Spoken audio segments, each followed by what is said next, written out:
Hello everyone, welcome back to Netcode-Hub channel. This video is going to be a Blazor project. Now Blazor has a lot of this third party like Syncfusion, Blazor Eyes, we have Radzen. These are third party, provide nice components which can be used. In terms you want a nav bar, you can get it. When you want carousel, you can have it. If you want buttons, text boxes, all the various elements that we use in an HTML, you can have those from this third party. But aside from this, what you see on the screen here was not created by a third party. There's no Syncfusion component, there's no Radzen, there's no Blazor component. No third-party component, rather it is created using HTML, CSS, and JavaScript. So, in case I see this template and I am in love with it, and I want to modify this template to use this template to create a Blazor application, is it possible? Can I do it? Yes, we can. There are some hindrances in it, but with the help of this video, we're going to cover those hindrances and be able to implement what you see here in a Blazor app. So this template actually is a free template. You can go to bootstrap.com, CSS template, and then grab any template at all that you want to use. Okay. Now, so this I'm using this as an example for you to see, but I'm going to leave a link to this template, this specific one. It is free, so you can just grab it, or you can grab any template at all that you see. Then you follow the steps to include it into your Blazor application. Now, what are the things that you're going to use in this Blazor application? So this is a service hub. It is a car service hub. So this car service hub, we have services that we offer to people with motors. As you can see, we have a nav bar here, and you can see we have book. So if I click on this book, it has to navigate me to a book session. But you can see there's a template, so nothing happens here. But the book session is over down here. So you can book from this area. Let's see. So you can book from this area. So in Blazor application, we're going to create that connection. As soon as I click on this book, I get this open. Also, I have services. It has to navigate to our services here. Our pages supposed to also move it. Then our contact supposed to also move to this contact. So we have our contact section and supposed to navigate to the contact section as well. This is an about, and now this about, that's an about here. It has to navigate here to an about page, so we can actually have all in the Blazor. Also, we're going to create an API whereby the data that you see here, we are not going to provide as a hard coded, rather going to come from the database. So example is the about. We're going to have them come from the database. We're going to create our API whereby this app is going to depend on it. Okay. So maybe later on you can decide to add login. There's an account button for user to log in as well. In case you want to do that, you can do that as well. All right. So let's start. Now, there's just a template, and as you can see, there's an index.html downloaded from bootstrap.com. So you can just go in there and then grab a copy of template over there. So, templates, they make our work of programming or web design very easy or easier because templates have been made already. You just go in there, you grab it, and I try to fix it and change things in it, and then to add some few functions or features that you want. Then it turns to a nice, a different, and interesting web application or website. So let's see. Now what we're going to do here is we're going to create Visual Studio project, and now let's create a Blazor project. So I've launched my Visual Studio 2022. Then I'm going to click on New Project. Then this new project, I'm going to select the Blazor. This Blazor server. So let's create a Blazor server app. So let's wait for the template to get loaded. Then we're going to choose the Blazor server app. So I'm going to choose Blazor from this drop down, and Blazor is over here. So we have Blazor server, choose this. And also I'm going to click on next. The name here it is, so let's say Blazor server dot car service. So that's the name, car service. This is the location, and I'm going to click on create to get this created. So next, and I'm going to choose the .NET framework, that is 7.0. I want to use that. And for authentication type, we're going to create our own, so we're not going to select any. Let's click on create to get this created. So let's wait while it gets our project created. So the project is now ready, and I can hit on this run button to run this project. Let's run this and see. So it is building. Okay, so you see that our project is now ready, and as you can see from here, we have our home button, we have our counter, we have our fetch, and that is our data that you can see from here. So our app is running. Now what we have to do here is we can now minimize this. Then let's go to the Solution Explorer. Now this is what you're going to do. Let's first go to this shared project. Now where we have our main layout. So this, we are going to change the layout, because at the end of the day we want to have something like this. So this is the layout that you want. So let's change that. So let's change this. So we go to here, our project, and now in this you can see we have, so let's clear this. So we clear this. Now let's also clear this. Let's also remove this one and remove that. So Control K and D, we have it fixed. So this is what we have now. Okay. Now let's save this. And now let's go to Solution Explorer. Now in the shared folder, right click. And even you can see we have a survey prompt razor component here. So let's change this. And now let's say this is header. So this is header.razor. Let's wait for the renaming to be done. So when done, let's go to the main layout. And now let's put this header here. So we say header. So this is our header. Now let's create footer as well. So because we have this nav menu, and that is what you see here when you run. You see it over here as a nav menu. Now let's go in there and I remove the nav menu. So let's change this nav menu to footer. Then we can actually let's see, we can just Control K and C, we can comment all this. So these are not working, and we can clear this off. So we save that, and now when you go to the page, you can see we have nothing here. Okay, now let's go in there and remove this from the index. So we have, now we have our footer. So on our main layout, let's put the footer down here. So this also our footer. So you can see from here that we have the page widely open, as you can see from here. We are in the course of modifying this. Now we have our header and footer. What we have to do here is, let's go to the pages. Now you can see we have index page here. Now this index, let's clear all this.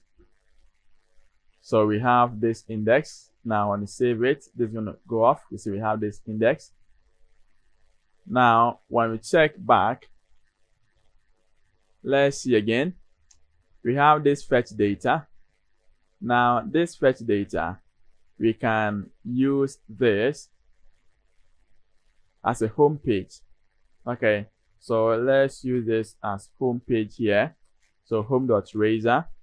Now, inside this index here, we can actually add home.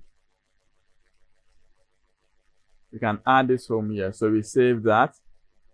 And now we see, so we are creating components, then we add the components. Okay, so we have a home set.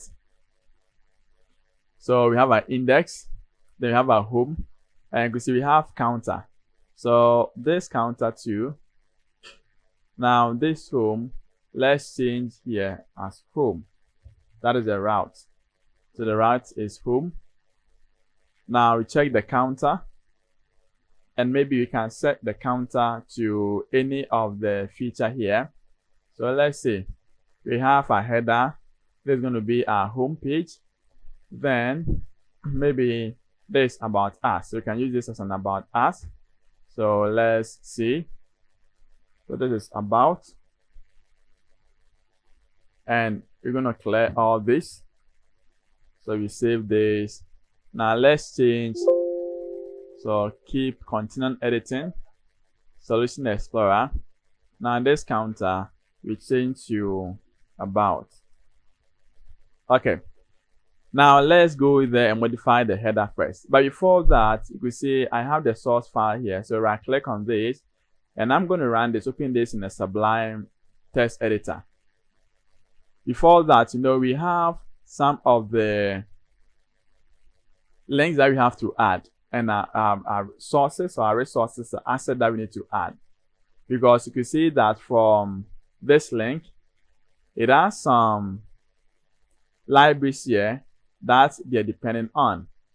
Okay, so you can see depending on the font awesome, we have Bootstrap icon, and we have this animate CS, we have over carousel. So all these are libraries that we need to add. That is what the app or this web is dependent on. Also, you can see this depends on the Bootstrap. And also, if you check the last one where we have a CSS or a script, it has some script that it needs to be included. jQuery, we have Bootstrap, wow.min.js, we have easing.min.js, waypoint, counter app, carousel, movement, and time zone, and etc. So all these are the packages that we need. And now when you check the source, you see we have all of them here. When you go to the library, we have all of this here. So we have to just go in there and add all this to the page. That's very simple thing that you're going to do. Okay, so we can just go in there and then grab that. Okay, so if we check here, we have all of them. So I'm going to just grab this. After this part, I'm going to grab all this here. Copy this. And I'll go to the project. And I will see here, I have this host.cs HTML. Now, under this section, I'm going to paste it here. That is the script. So all scripts are going to be over here. Now, when we check, this is JS and it has jQuery. This is Bootstrap, and you have all these scripts. So you must make sure we have all those scripts. Now there's a library. So I'm going to grab all this. So the first one, second, third, images, and CSS. Okay.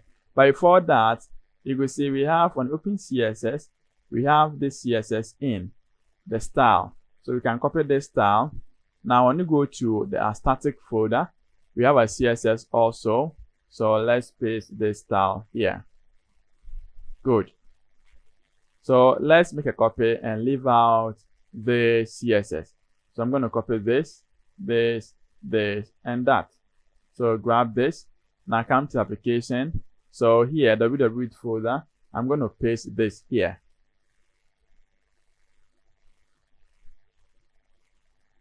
So let's wait while it makes the paste. Now, if you check here, you can see we have the library. So with library, we must have a jQuery in here, and we have jQuery. So here we have to install jQuery. Okay, and because you know that it is demanding of jQuery, so we have to install jQuery from a NuGet package, or that's a client library. So let's see what we can do now here, or we can go to JS, and now you can see I have jQuery here. So that's a jQuery, and also we have all the other ones. We have the images, that's the default one. So these images, you can make amendments, change all these images, and set. But it's just a tutorial video, so maybe you can you're gonna leave the same images over there, but for you, you can go in there and make a change. So let's wait while we wait for these files to be copied and pasted into our project settings. Then we move on. So it has copied, and as you can see from here, we have the library folder, and we have all the other ones here. Okay, so let's go in there and add a CSS too. So once you have this copied, let's go to the top of the project.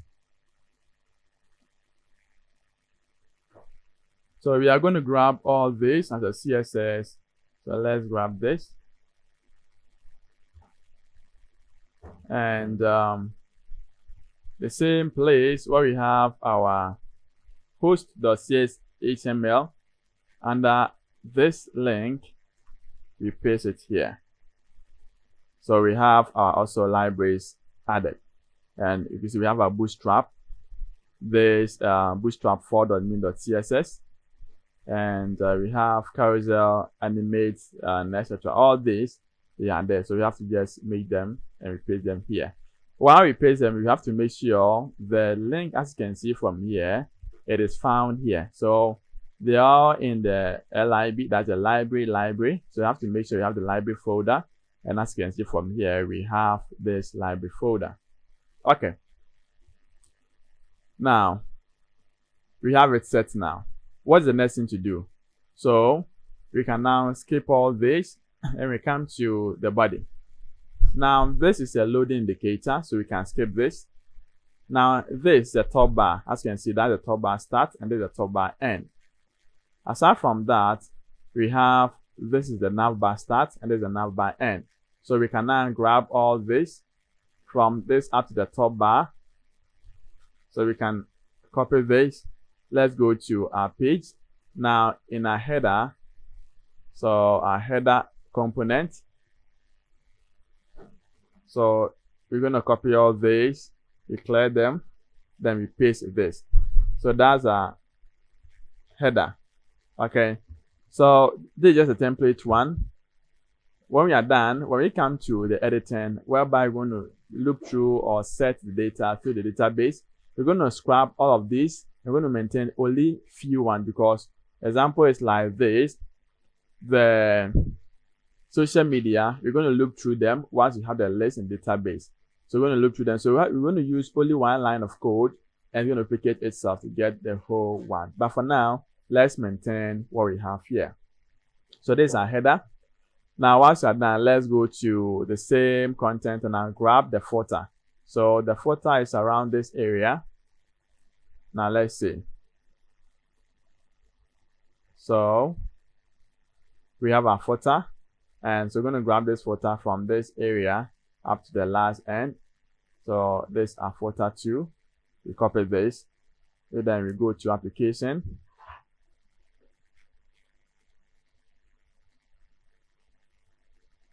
Then the footer, we paste it here. So you can decide to paste it down here, or you can decide to go in there and now clear all this. Okay, or you can maintain like this, because I want us to use some features here. So let's paste the footer down here. So that is the footer. Let's save that. Now let's run this application and see. So I'm going to click on this to run it fast to see the output now. So you must have the header, and we must have the footer set like this. We must have this header, and we must have the footer set. So it's going to open a new page. Now let's wait.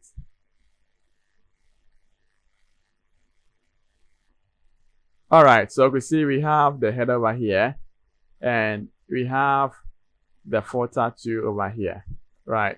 So this is our footer, and that is our header. So this weather forecast, we can just go in there and now clear all this weather forecast from it. This is what we need from the header, and this is what we need from the footer as well. Okay, now let's continue on.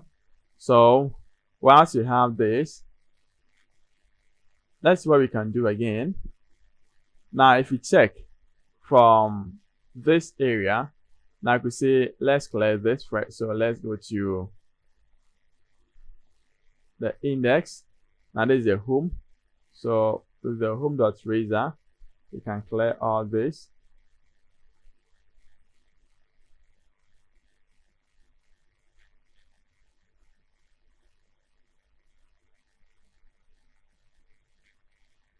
Okay, so let's clear this and I'll save it. So let's clear that, and I can see from here this must be cleared off when the page refreshes.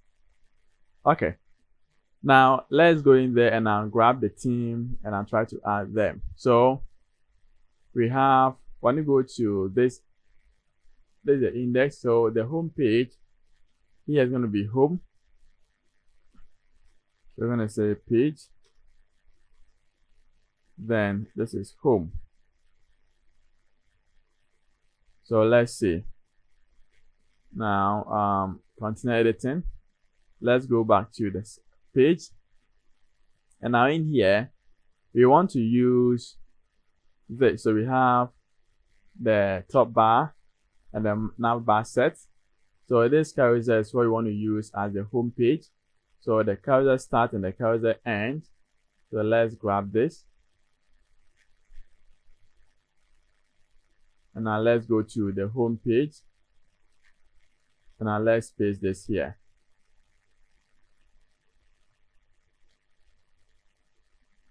So that is the home. You can now save this.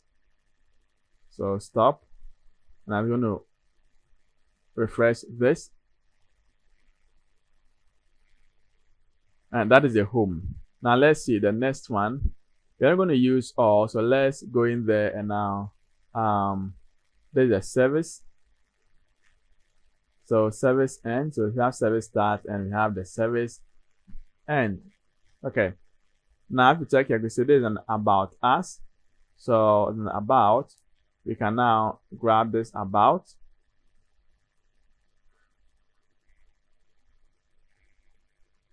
So this is an about, and we can add this. Let's copy this. Now let's go to the application, and where we have the about.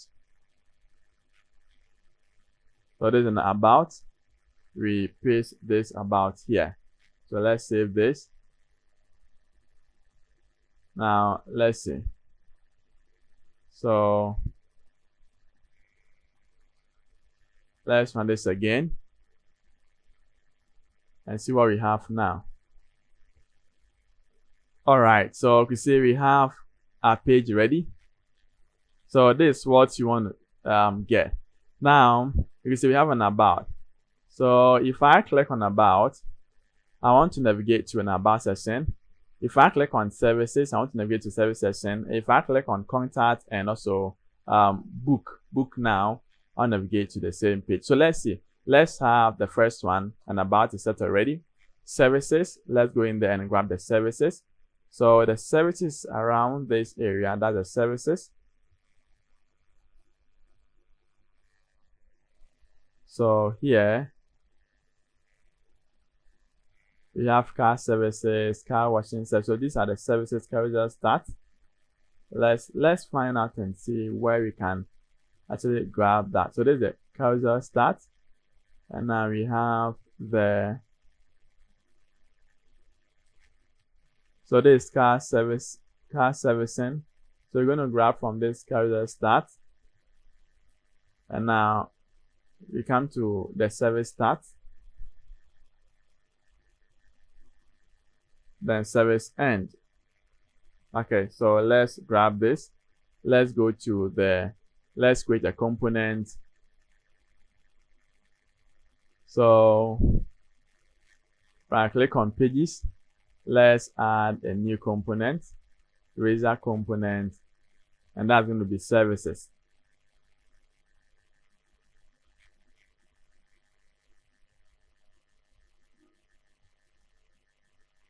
So here it's services dot razor, and that's the razor component selected. So here we are going to specify the services on top. Okay, so let's highlight all, then page, and that is services. So we paste this here, and that's our services. So let's see, aside from having the services, what else can we do? We have pages. So we can just remove this page from there. We can decide to add this booking. Let's go for the contact us. So the contact here, it is found here. So the contact is around here. So let's right click on this, open with Sublime, and that is a contact. So you can grab this.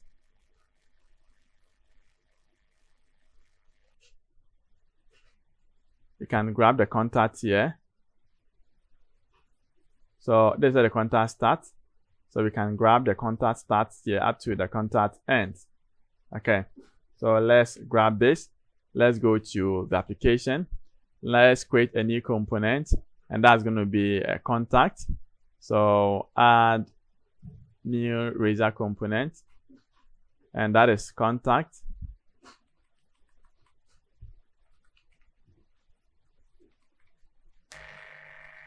So that is contact. Now here we're going to use page, and that is contact. So let's paste this here, and that's our contact. Now the next thing that we want to talk about here is book. So that's a book. Now let's go to our page here where we have this index, and now do we have bookings? Let's try this and see. Let's see if you can find the booking. So there's services, and okay, so that's the booking. So booking starts, you can grab this, and booking ends. So you can grab also this, and now you go back to create a component. So right click here, and now let's add this component as bookings. So this is bookings.razor, and now the route here is going to be just /bookings. So at page bookings, and now let's paste this here. So we save that. Now what's left here, it is we have the pages here, and it's going to be we have technicians testimonial, right? So let's have this technicians and testimonial. So let's go in there, and I'll try to find, there's a team. So the team are the technicians. So you can grab this team. Then let's go to our application. Then create a new component.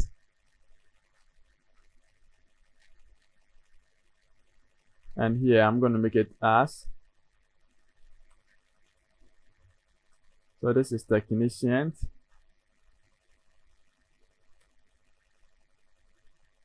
and now so here you're gonna have page, then technicians, then let's paste this here. We save that. Now what's left here is the last one. We have testimonial. So let's grab that, And this is a testimonial, so we can now grab this.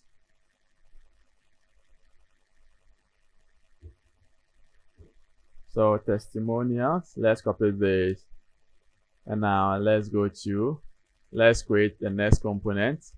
So add Blazor component, and now here we say testimonials. So we have testimonials over here, Blazor component. So that is the route is page, then testimonial. Then we can now paste this. So now we have all these pages. Let's go in there and now try to add them. So we go to the header, and now the header is around here. So instead of home, we can use empty one here as home. Now an about, it's going to be an about, just an about for the route. Then service is services. Then with the drop down, pages is out. So we can set this to let's say more. Okay, so and now this we have technicians, so we can just clear off this. Now technicians is, that is technicians, and we have testimonials, so that is testimonials. You can clear this before from it. Now contact is just contact over here. Okay, so book now, that is also bookings. I think so. That is bookings. Where is it? It's over here. So that is bookings. So we have a header and all set. So this page, it has to navigate to the index page. Okay. Now you can now save this, and now let's refresh and see. So it is loaded. Now if I click on home, it gets to the same page. If I click on about, now so you can see I have an about, the header remains, and also the footer remains. So it still works, everything works as you know. So this is services. So services, let's see, this is services, right? And this is a qualified. Okay, so these are services. So you must clear this car servicing out, because you want to start from this. That's our services. Okay, now let's see contact us. So that is the contact us here. So you have a bookings, general, technical, and you have a form set. Okay, so let's see bookings, and now with bookings we have this booking section whereby you can now select date. Now choose there's a drop down, your name, email, a request, and now book. We have information for you to also read as well. So let's go back to the home page, and that is it. So let's see the services. We have to rectify the services. So let's check it over here, where we have to get the services. So we have a team, and this our team here. So that's technicians.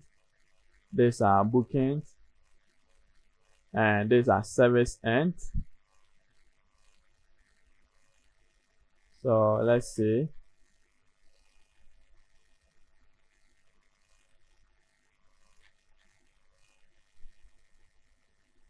Okay, so that's our services, and here it is a fact. So this fact is going to come under the about us. So we copy these services, and now we go back here.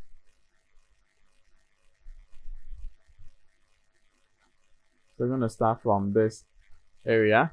Let's highlight, or we can now override this and paste this. Now we save that, and now when we check again, these are services. So you can see the service also working. And now here it is just a tab view. So I click on the tab, it gets the content open. So that's the tab and its content. Okay, so we see we have a simple and nice application ready in the Blazor app. Although it is just a normal template, but we're able to put them in the Blazor app, as you can see from here. Technicians, and I get technicians opening, as you can see from here, and testimonials too. So this testimonials. So let's see. So we have testimonials, but before that, this is what I want us to do. So contact, now home, and I see have about us. Now if we check here, there's one thing that I want us to take care of. Now on the check, you can see we have, so let me close all this. So close all tabs. Now when you go to, all right, so save this.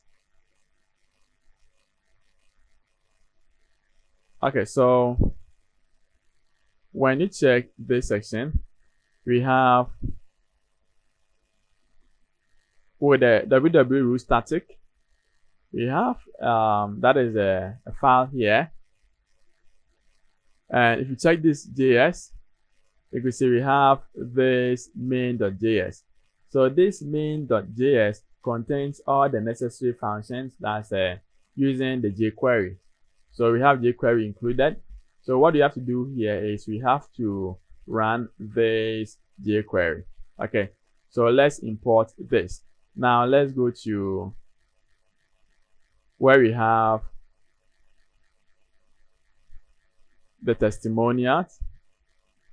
So this testimonials, let's include, so inject IJS runtime. Then we're going to say JS. So here in Blazor, if you want to have the override method, or that's the life cycle, we have to use on after async. So that's the first load. Now let's see. So I'm going to pass in at code. So let me set it over here. Okay, so override. Then let's see, so on after render async. So I'm going to use this. Now in here, let's use async.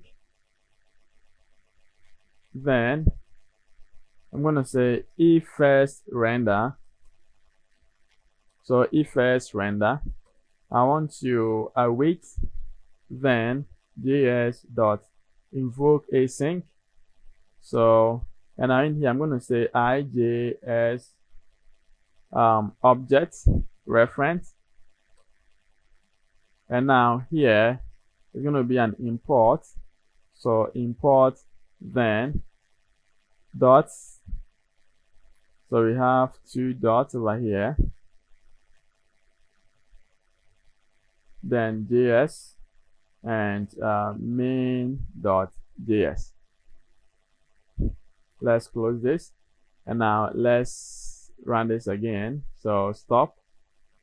Let's wait for this to run and see. So it is refreshing. Let's wait.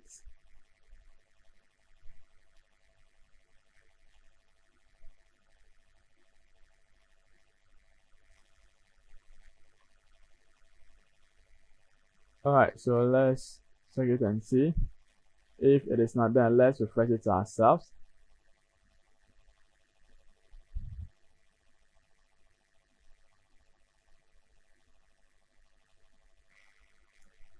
All right, so you can see it has now loaded, and let's see. So we have our section services, home, yeah, everything is working.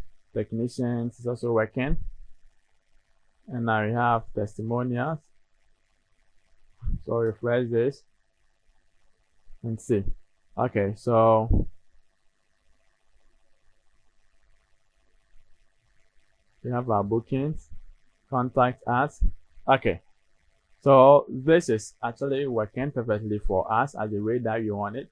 It is working the same way. Okay, so the next thing that we have to do here is all these are just a hard-coded data. So we have to have an API and call all this data from the API. Okay, so this HTML here might be a skeleton whereby all the data is going to come from the API, and that is what you're going to do next.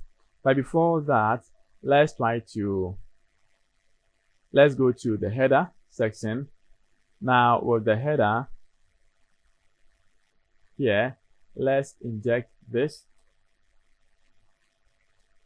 So JS runtime, and that is the JS.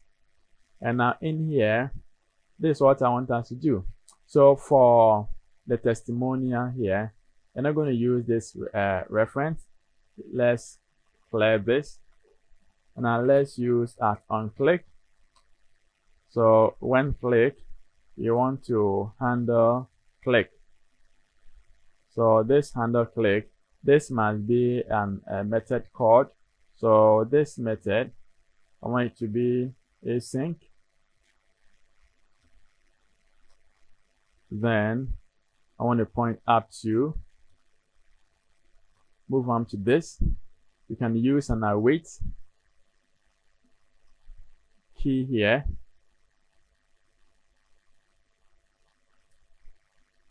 Okay, then since you're not going to use, okay, so since you're not going to use,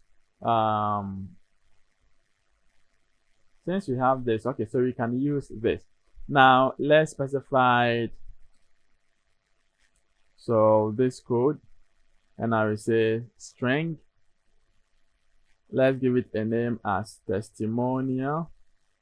So this equal to testimonials. Okay, so you pass in this object or this variable into this method. Then we can now terminate this. Now we come to down here, and now we say code, and so we have async void, and that is a handle click. So string URL. So we accept this handle click. That is this URL. So let's wait and see. So this await void. Now let's take up this.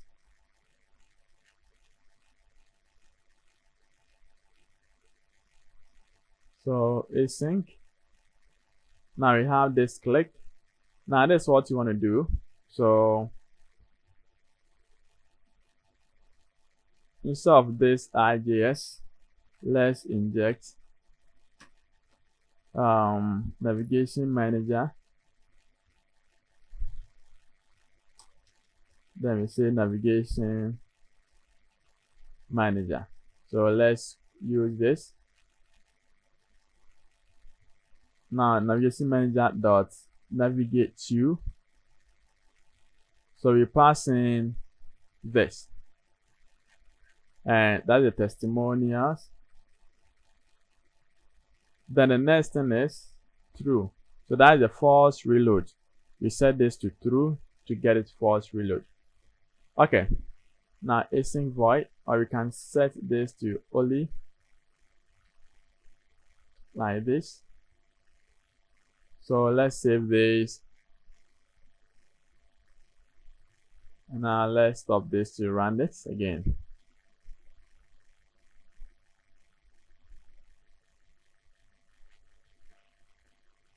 All right, so run. Now let's see. So it's not popping up. Let's check the code again. So technicians. Oh, okay. So this is supposed to be under, let's cut this, under testimonial. So this testimonials, and down here we paste this here. We save this. Now let's run this. So stop, run this again.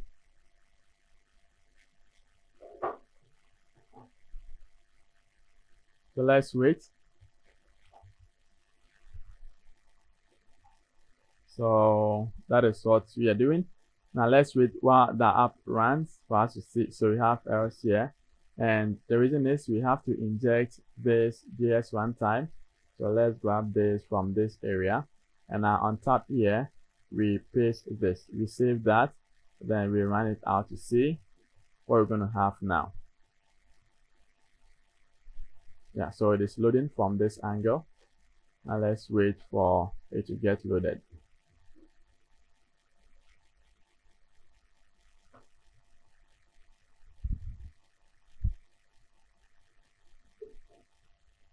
All right, so you see we have the account testimonial also added. So when you load some data, which is a JavaScript, and in Blazor, and they are not coming, then use the import and import it from the import it over here from JS object reference, and import the specific file, although it has been referenced in the host file. But you have to still run it after the page has rendered, then have to include it again, and that's going to make everything work. So what you have to do here is to get all this data from the database. Okay, so if I click on book, provide all these details, I must get to database. So the next one is we have to add or create a new project that is an API. You know, we have our Blazor application already, and you know, for the backend to get all data from database, if a client can book, it has to install inside a database. So we have to create a web API whereby Blazor application is going to depend on that API. So in order to do this, there are some few things that you need to do. But first of all, creating an API, web API project, and install some packages. So let's first create the project. So as you can see, go to Solution Explorer. Now in your solution, right click and now go to add the new project. So click on new project. Now wait for the template to load. As you can see from here, choose ASP.NET Core Web API, or click on the Web API at the drop down there to get it selected. Click on next. Now give it a name. So here the name that I gave it to my solution is Blazor server.car service. I'm going to add API to it. So Blazor server .car service.api. So that is the name of my API that I'm going to create. Click on next to get it created. And aside from that, the next thing to do here is to select the framework. 7.0, that is what you've been using. So make sure you have 7.0 or 6.0, any framework version at all. Click on OK to get it created. And that is it. That is what you need to do. Now, once your app gets created or your API gets created, you have to install some packages. So right click on the API project. Now go to, let's set that to startup project, because when you run it, you want that to get started. After setting this as a startup project, we have to install some NuGet packages, and that is what's going to help us build our API. Okay, so we are going to install these packages. I think there are 3, and we can get them from a NuGet package from a Microsoft. So how do you install this? Now you can see here, our application is running, that's the default one, and you can see we have the weather forecast. So I'm running this to let you know that is a default one that we all created together. So we're going to start everything afresh from here. So right click on the API, and now you can see get a drop down list, and let's see what, right click on dependencies, and now click on manage NuGet packages. So let's wait for the app or that site to get open. We are going to install packages from that site. So they're going to install a lot, 3 packages. So click on the browse tab, and now in there you have to type in Entity Framework Core. So we're going to install Microsoft.Entity Framework Core. That is the first one. Entity Framework Core.SQL Server and .tools. So these are the 3 packages that we need to install. As you can see, I have installed them already. So click on all these 3 packages and install them, because that is what you're going to use.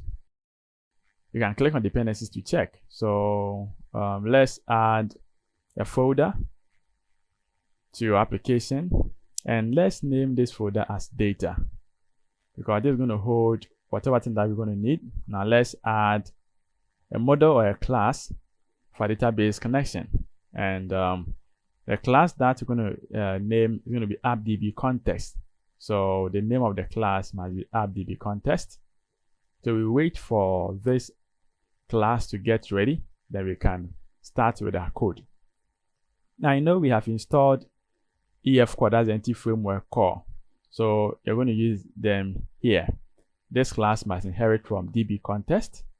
Now control plus period, click on control plus period, and you're going to have the Entity Framework core. You can now inherit from it because this db context, it is a class coming from that. So you can simplify the namespace, okay, by putting in the semicolon there to close it up. So as you can see, click on it and using Microsoft.Entity Framework core. Let's generate constructor, and the second one, that's what you're going to use. We have to just copy the appdb context, and as where we have the option, we pass it over there. And this option is inherited from this base option, that is the db context. Now we are done with our class. What we can do here is we have to create our models, because if you check here in our API or the template that you're going to work on, you can see you have things that you need to create database or tables for. The example is a book one. You see we have your name, email, we have select service, date, and special request. So these are the properties that we can create models for, and that is what we can use to store data when a person makes a book or a request for our service. So you have to make sure you do that. Now, everything that you want to do, maybe aside from this, you would like to create some tables and database or table or column names yourself. Whatever that you want to do, make sure you have the names appeared here, because that is what you're going to use. Example is, you can see as services, you have diagnostic test, engineer services, tire replacement, oil changing. If you want to create a database table for this, you must make sure you're going to have these names where we're going to use to look through them and display them as you see on the screen. But for now, we are going to focus on the service, that is a book service. And you can see you're going to have a drop down to whereby you can just click to select the service as well. Aside from that, you're going to have a button whereby you're going to click on the button and to submit the service. So we have to create it. So we're going to create a model now to handle the service in our appdb context, and that is where we need to link our database name and the database table name as well. Right click on the folder. Now let's create a new folder to this, and the name of that folder is going to be models. So we have to create a model. Right click on it, and let's add a new class. So the name of this class, let's name it as, what name should we give it to this class? Let's see, we can set up this as booking. So booking.cs, because it's going to handle all our bookings. So it's good to give it the name as bookings. Okay. Now this class must have some properties. So let's see. Now we have to have public, and must be an integer, and ID, because you know this is going to be a primary key. So if you want to create table, definitely the first one must be an ID, and I want to set an ID. EF core knows that ID is going to be the primary key. Let's set a name, so public string name, and we have get and set attributes. We're going to have also the next attribute that I want to set here, aside from ID and name, is service type. So service type, that's what you saw when you went through the template. Are you changing oil? Are you servicing your engine, etc.? Are you washing?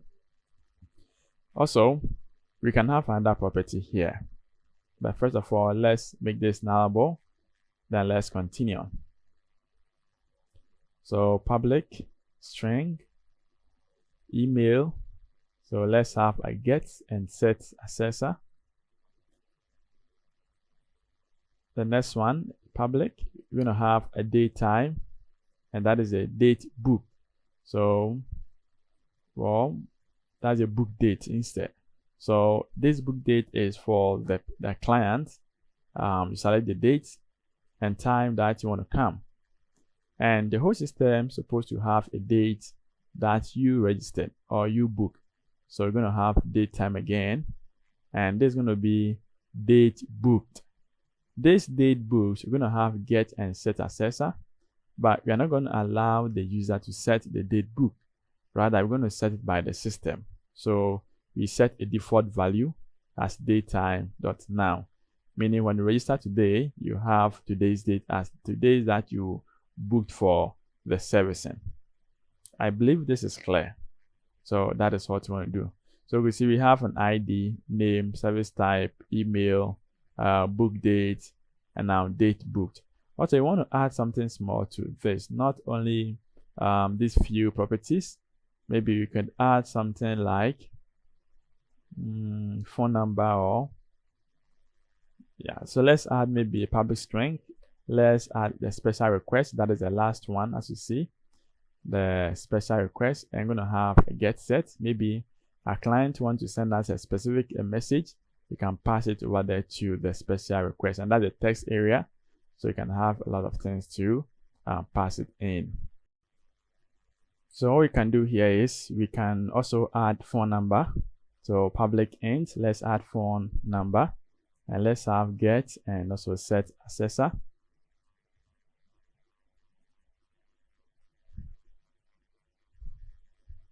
So maybe you can also add one thing. So let's set public a string, and let's say machine type. So whether you're using a motorbike or using a car. So if you want to use motorbike, you let us know. If you want to use car, you let us know. So maybe when setting up, it could be vehicle type, okay? And you can give it a name as you want. Let's say here's a machine type. So we have ID up to date booked. Almost you have all the properties that you want to capture. Now let's go back to AppDB context. So public DB set, we call our bookings class. Then the name of the database table going to be bookings. We have the get and set accessor, and we set this to default.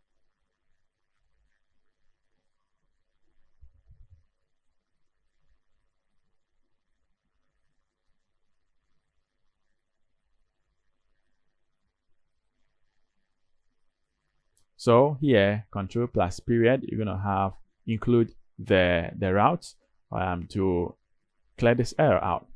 Now let's go to the app settings.json, and that is where we need to set up database connection. So we say connection strengths, then we open brackets here. Is it braces or bracket? Then you have to bring your comma. Let's give it the name that you want to set for our connection. That is a default connection. Then let's specify the connection string. So server is going to be a local, since you're using local host, and you have database name. So the name of the database that you're going to use here is bookings.db. So bookings.db. That's the name of our database. So let's go in there and clear that out.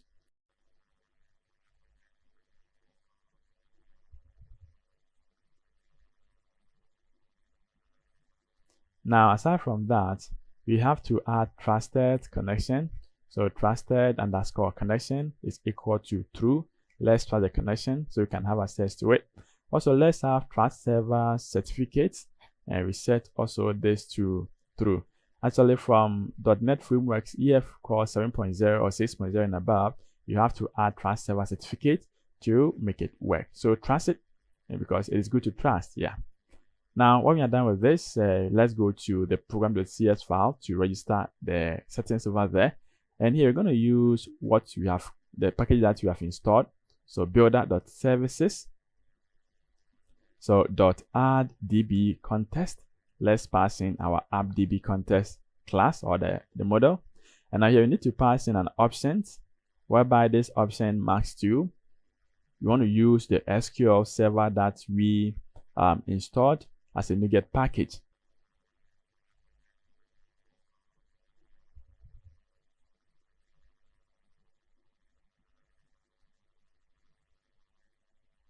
Then inside this SQL server, what you have to do here is you have to call a connection that you store in the app settings.json. So we use builder.configuration.get connection string. We pass in the name of the connection that we set in the app settings.json. I hope you haven't forgotten. Now, in case maybe this connection is deleted, what do you want us to do? We don't want the application to get stuck. We want to throw an exception. So we use the coalesce expression here. If it's equal to null, then we want to throw an exception.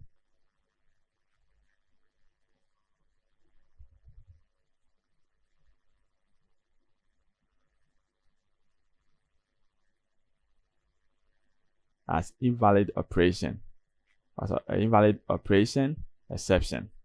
And in there, you want to specify the name of the connection that it is not found. So in there, we're going to say data. So the data, or you can say connection string, and we pass in the name of the connection string. That is the default connection, not found. Okay, so it's not found. Then we can now terminate it. So when terminating, use that. And now you forgot to bring the new to, so let's bring the new here to throw new exception to clear the error out. Now we are done with this, so we can now build it. And the next thing that we can do here is, let's build it first before you perform database migration.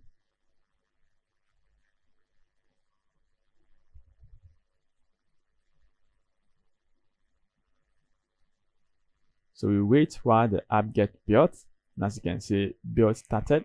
So we wait. If you have any error, we're going to see it out. Like you see, we have one failed. So double click on the error field. And as you can see here, it is expecting semicolon. That's the accessor for the database. So now let's rebuild it again to check if we have any error in it. Then we can also rectify and modify that. Okay, so build succeeded, and you can see one succeeded because that is the project that we are building. So once you're done with this, the next thing that we can do here is to perform migration. So click on tools and come to NuGet package manager. Click on package manager console, and I'll wait for the partial to initialize it. Now after initializing, what can we do? We can just clear this out. So CLS to clear it out and add migration. So make sure you bring the dash, the initials. That's going to be the name. Is dynamic, so you can change it. Now, there is an output.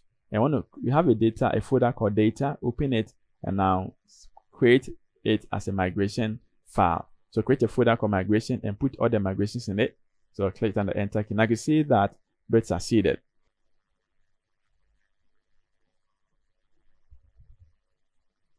Now this is going to generate a file, but as you can see, we have error here. We have to select the API. So let's do it again and let's run it again. And you can see we're going to have the file generated. As you can see,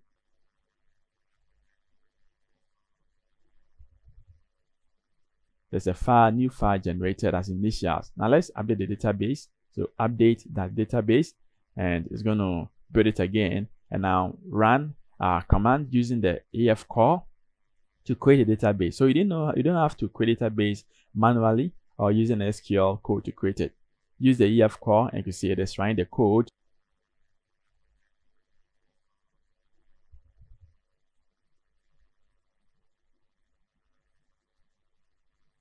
And boom, we are done. So this we can close it, and we are almost done with our connection. So now what you can do here is we're going to create a controller, and this controller is going to handle all the operations from the user. So here it's going to be an API. So we select API, and let's create an empty one. Click on the add button. We're going to add a new controller, and now the name of this controller, we clear the values out and now make it as booking controller. So that's the name that you want to give for our controller. Click on OK, and you're good to go.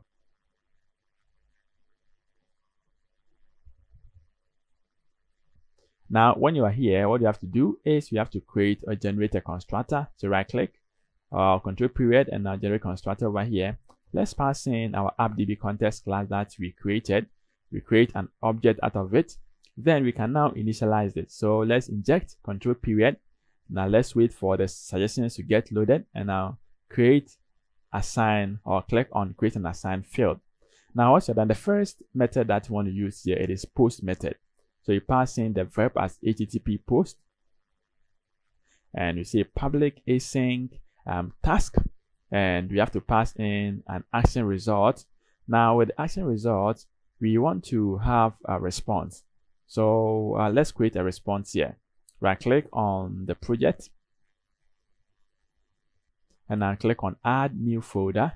And now with this folder, name it as response. So responses rather. And now this responses, right click and create a new class. And the name of this class is going to be response. So the folder name is responses and the class is response. Let's pass in the public string message.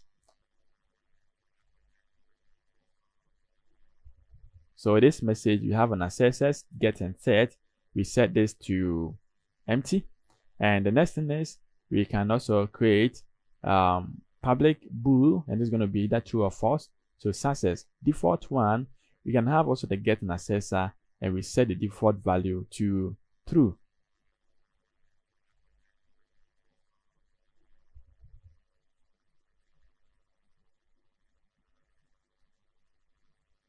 Yeah, so this is the only thing that we're going to need in our response. Let's go back to our controller and now let's pass in the response here. So control period, and now using API.responses, and now the name of this method is going to be book. So let's pass in the book, and now here you have to pass in a model that is a booking, and the object I want to pass in is a booking. So that's the object that we are creating out of this booking model class. First, we have to check, is this booking equal to now?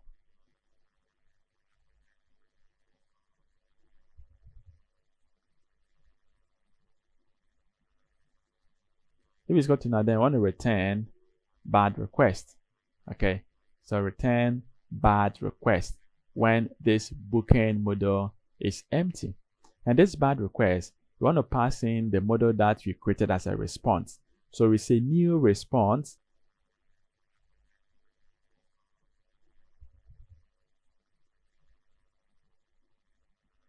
Then we pass in this, and message is equal to, so let's say error occurred. What else can we add? Let's bring comma, and we can just add something like all fields required, because what came here is an empty model, nothing in it. So we have to tell the person all fields required.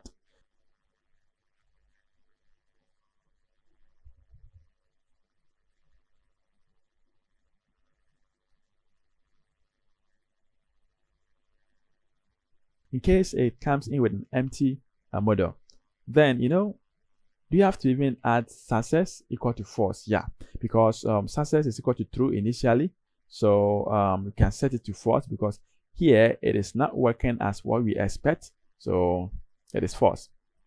But in case it is not now, what do you want us to do? What you can do here is, instead of writing the else, since we have return, in case there is now, it gets the return and it won't execute the next one. So we can skip the return or the else statement. Let's say if maybe bookings, well, let's try this. Let's make it simple.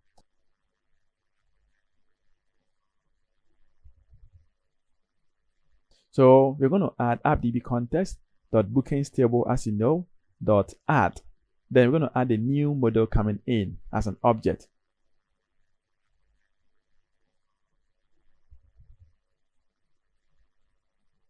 Now, when we are done, we have to call an await keyword and call the appdb context.save async. So save changes async, because this is synchronous, so you have to add async to it. And this is supposed to be bookings, not book. Take note. Let's copy this because you can't type all this like that. So we can just copy it and make a change. So we say thanks for making, not main. So thanks for making. What can we add? Making a service day with us. Something like that. Yeah, you can customize the way that you want. Okay, that is my own customization.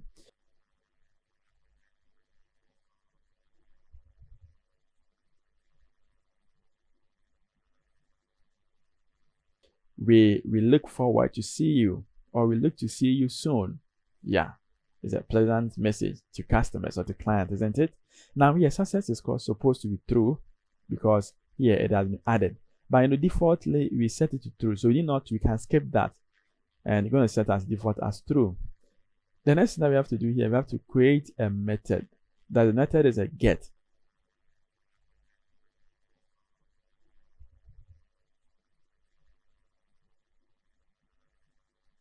So let's get our bookings. As soon as you click on your book, I can see your booking. So public async task, action result, then list. And we're getting a list of bookings. So we pass in list.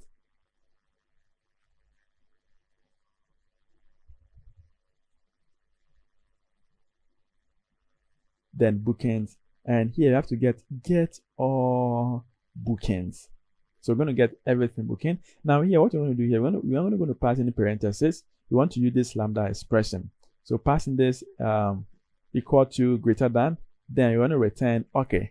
And okay, you're going to pass in an await, because that arrow there, that fat arrow represents return.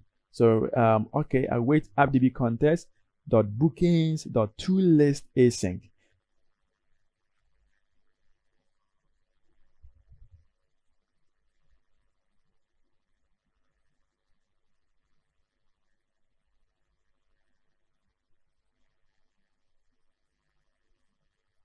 So you have to convert the whole list from the database, the bookings database table as a list, and now send it.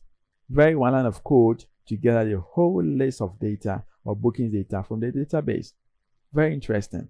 Now you can see we are building a project again. Let's build this and maybe we can test it and see if this is going to run. There's a default one. It is not yet displayed, so you can see once I see that. But one thing that we can do here is we can use a new feature that is known as the endpoint. So endpoint allows us to test our API inside the application. So click on the views and I come to other tools and click on endpoint. Okay, so now we can see we have endpoint explorer, and this endpoint explorer, you can see that we have this. So right click and now you can generate this. So you can see that when you generate, you have this, and you can see we have get. Click on that arrow over there, and I can see this content is empty. So what can we do? Let's post. So let's create an app, or let's create data over there. So we have this here, and what can we do? Let's come to the controller or the API. There's a Swagger, and let's copy this. Yeah. So in order for us to type it over there, we can just come here and copy. Now let's paste it to this place.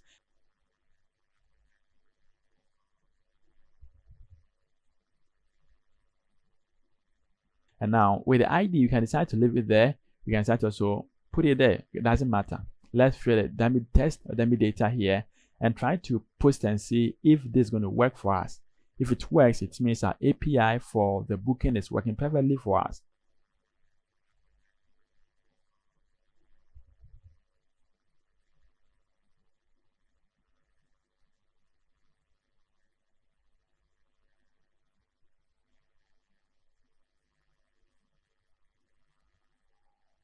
So now let's come to our bookings, and now that's a project, a Blazor. Now in our bookings, that is what we want to do. So you can see that we have form. So this form, we are going to change it to an edit form. But before, let's run this, and you can see we have a message as content. Thanks for making a service day with us. We look forward to see you. Now you can see success here. It is set to true default because that is the default value. Now aside from this, you can see we can add a lot here. So let's add one more, Hughes. And Hughes, let's say Frederick, and yeah, so there's error in it. Let's correct them before we can move on with it.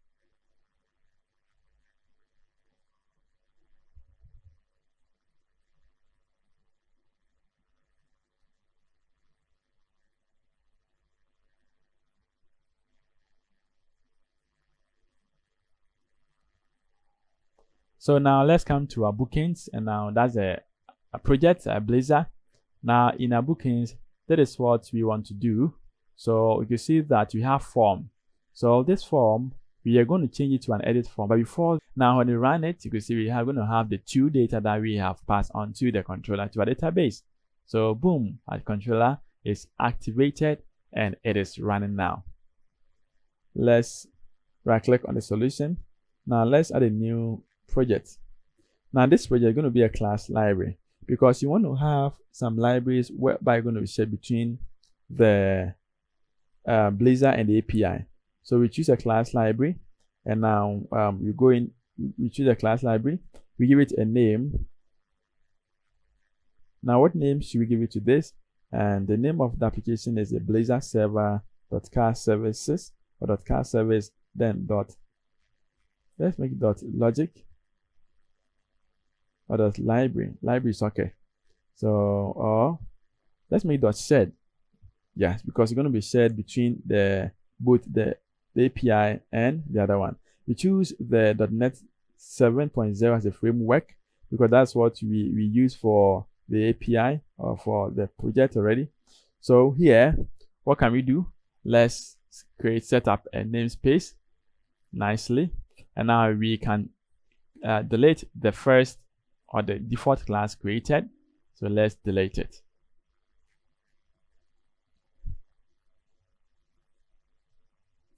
So now it is done. What we can do here is we can create some models in. So let's make let's add the project reference to boot project. So I click on dependencies, and I can see check the shared project, and I click on OK. The same thing as let's link it to the API. So right click on the API too, and also we can check it over there. So you can see we are linking it to the Blazor project and also the API as well. Okay, so add to the references and you're good to go. So as I speak, we are done with that. Now let's add a folder, and this folder, let's name it as view models, because that's where we're going to put all our models in it. The reason why we are not adding it to this is we want to keep it separate. So let's add a class to this, and this class is going to be maybe booking view model. Let's add this, and now this booking view model, let's set it as a public so we can have access to it globally, and you can clear that off because you don't need them for now.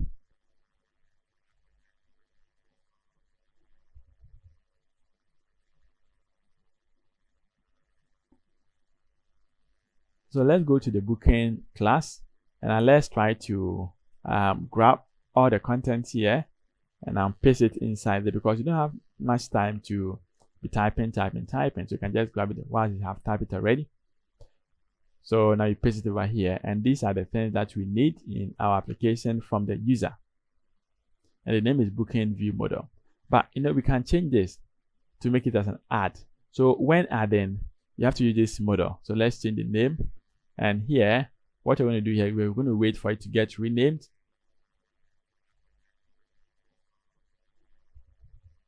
And we can clear the ID off, because when adding, you don't have to add ID and also the date booked, because these are defaultly was set. So you can clear that off. Okay. Now the next thing that we can do here is also quite simple. We can add another class, and now the name of this class is going to be view or get booking view models. So you want to get access to the model we have. So we create a class over here, and there's a get booking view model. So we set it over here. We set a namespace, and now we copy and paste our models in over here. So we're going to include the ID, and also we're going to include the date time. Okay, so let's copy all this from this booking. Let's go to the get booking and now paste it over here. After that, you have to set or change this internal to public, because you want to make them as public or global so we can access them anywhere, anytime. Okay, so these are models that we have created now. And the next thing that we can do here is quite simple. Now we have view models which contains the two booking models, that is the add and get. So we have our model ready, and what you have to do here is to create our form yet. So that's a form that we're going to use to accept this data.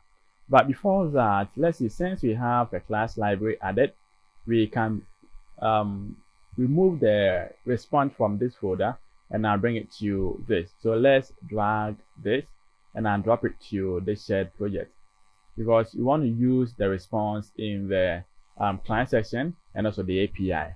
Okay, so that's the Blazor and the API. So let's bring this over here. So you have the response here, and now let's delete the response from the API. So whilst it's been deleted, what we can do here is we have to go to the controller and I'll make changes in the method that use the response. So the controller here, it is booking controller, and that is this. So that's a booking controller.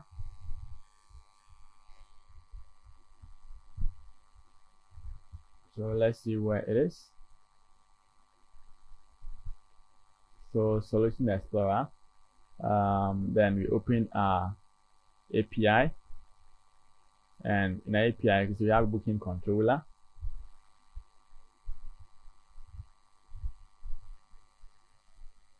So we see we have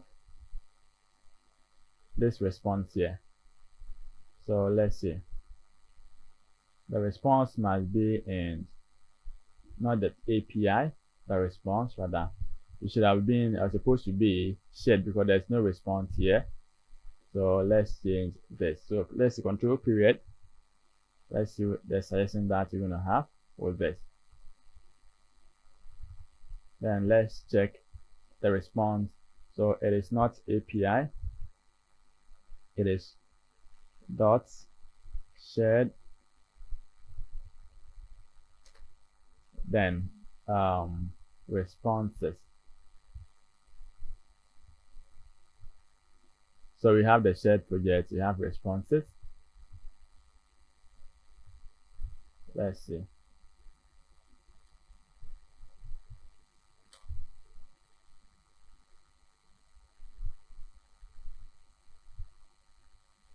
So control period. So using this Blazor card service. Yeah, so we have now added the one from this model. And let's see. This is supposed to be, we don't have any response at the API section. So this is our model, and the response is over here. Okay, so this response, we have to change the signature for this response. You know, here is the API, so we have to change to shared, then responses. So let's see what we have. This add booking. So dot shared, you can now grab this in case you want to check if the namespace is correctly spelled. So yeah, so we have it responses. Then in our controller, you can now remove this. Let's do it again. So using this. Yeah, so shared responses. Okay, so now we are done with this. What we can do here is we have to install packages. We want to use SyncFusion component for the drop down, because you know this, we have the drop down here. So this drop down that we click to select, we want to use the SyncFusion component, okay, for this drop down. And we can also use the same SyncFusion component for this select menu or this checkbox. So let's see what we can do to use that. Let's go to the app and let's go to Solution Explorer. Now in this, the client, right click on dependencies and add manage NuGet packages.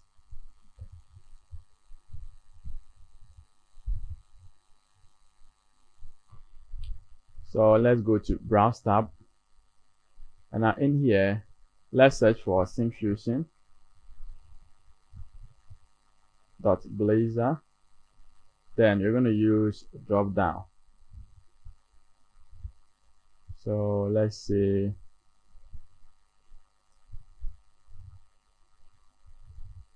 Let's see SyncFusion.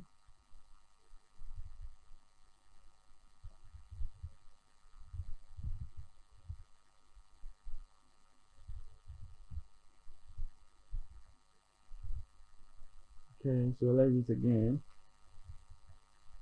So SyncFusion.Blazor. Let's install the themes first. So we have to install themes.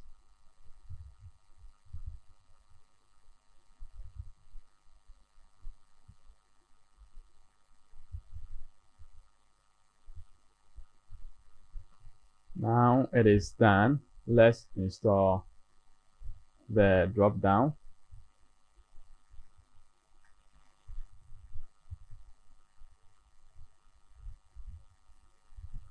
So that's our drop down. Let's install this too.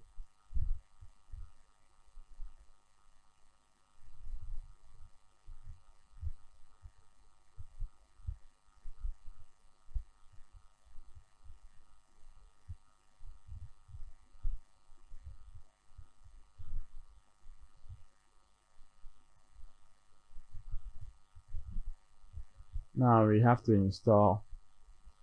Let's see if we can have the radio button.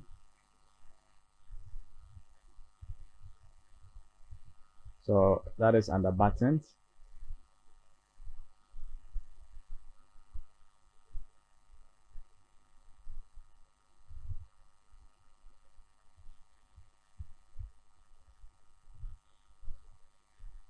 Okay. Now, yeah, so I think it's okay. So what you have to do here is we have to register this SyncFishing component. So you can close this Naked package. Now right click on this, let's close all tabs. So save.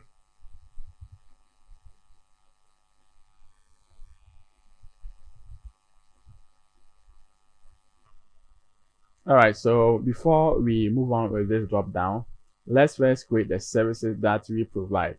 So if you check the template here, you can see we have these services, and we have diagnostic test, engine servicing, tire replacement, and oil changing. So these are the services. Now let's go to this and have the services. So let's go to the API. Now we are going to, so this is an API. Let's minimize this. Okay, so with this API, let's create a model for that. So we have models, and right click on this model, and I click on add. So new, and now here is going to be services or service. So we have the service. So we have service ID.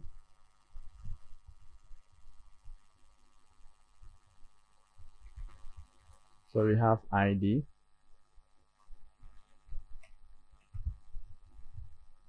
We have name. So service name. Okay.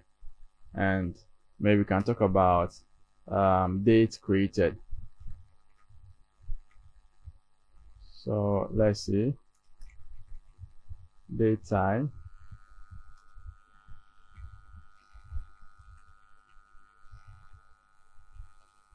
Date created.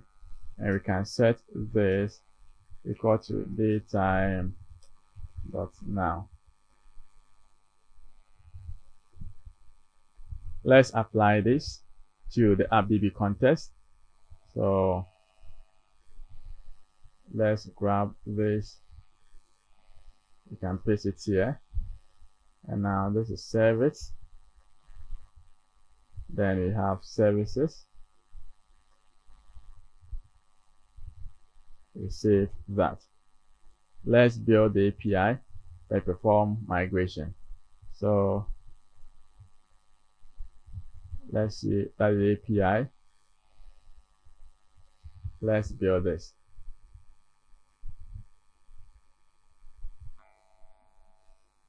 So now it is built. Let's perform migration. So we go to package manager console, and here add migration. So add service table. That is the name of the migration.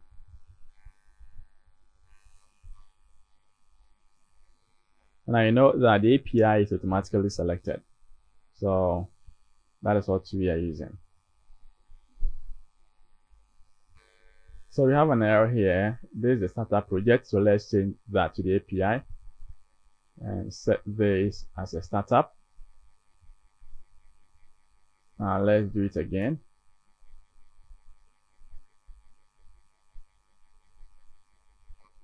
So let's update the database.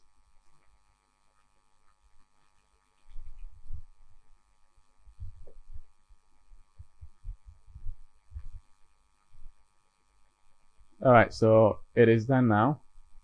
You can just clear this. Now we have the table created. Now let's go to the controller. And now in the controller here, you have there's a controller. So let's create new controller here, and that's going to be a service controller, API empty. And here it is service controller. Let's add it. Let's create constructor to inject the AppDB context.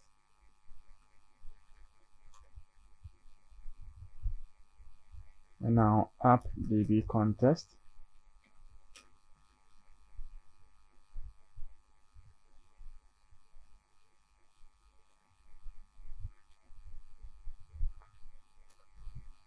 Control period. So I'll create an assigned field.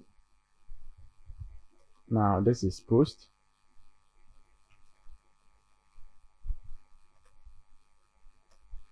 So that is public. Async task. And here it is an action result. And now this is from response.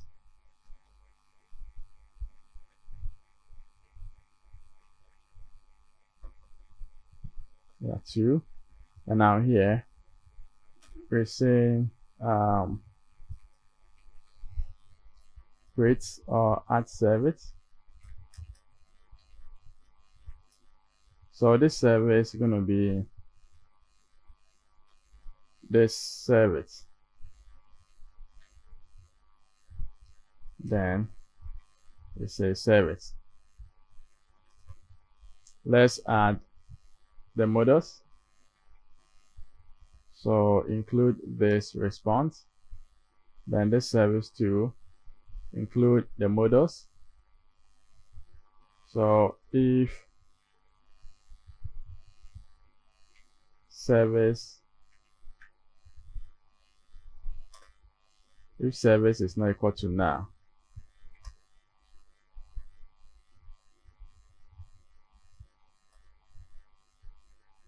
then we say appdb context dot services dot add.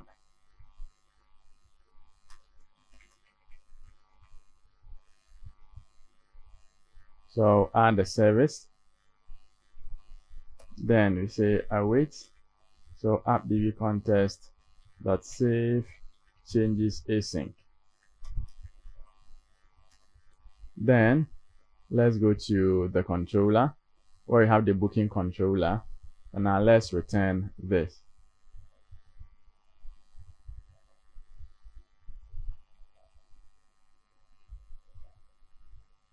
So return this new response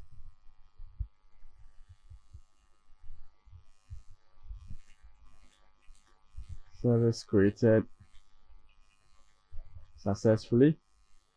Now since default is access, you won't do it. Now the next thing is we have to return bad request. So all field required. Okay, that's all. So that is to add service. Now let's get the service.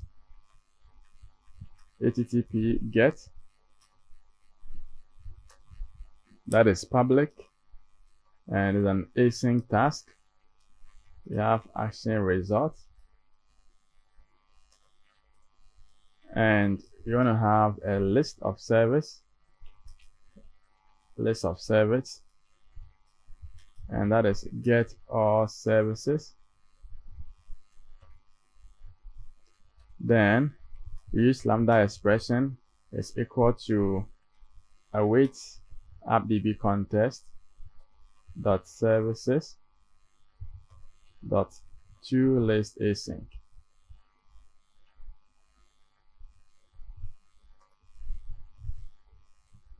Yes. So let's run this. So the same endpoint. Let's refresh this endpoint and see whether you're gonna have this. Okay. Let's open this. Now see we have service. So put service, right click, and I click on generate request. So all that we need to do here is to perform or to add service name, and that's all. Okay, so we have it here, that's a service. Now to put service, we need service name. So just write name. And now here, let's go to the app. Now that is the diagnosis test. So you can just grab in diagnostic or test, engine servicing. So let's see. Diagnostic test. You can run this, and we must have the response as successfully created. So success, the response is not what we need. So we have an API here, Blazor service API, and that is it. API service, and that is post. So name here, it is diagnostic test. Let's run again and see.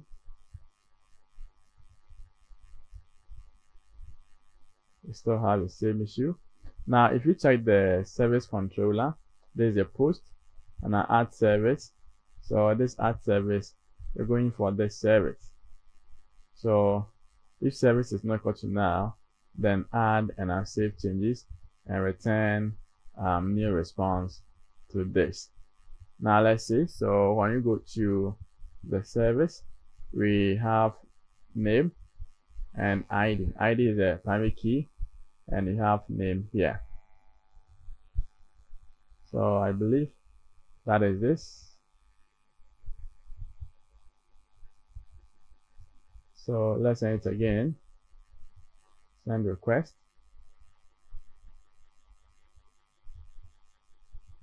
So let's run the API with the using this Swagger UI. Let's test and see what the issue is.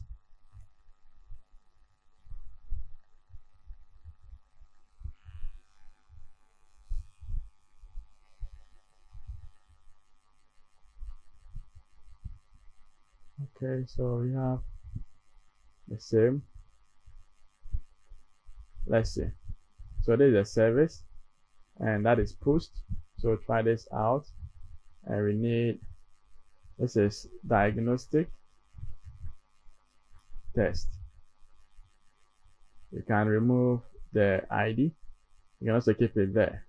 So execute, and you can see we have it set here. So here the localhost is 7114. Let's check here and see. 7114. Okay. And diagnostic test. So ID. All right. So you can see we have it over here. Now let's add the next one. So let's see the get method, get all service. Run this and see. So we have, we have 1, 2, 3, 4. Then we have to delete it. So let's have the delete method to get them deleted. So I want to maintain only one.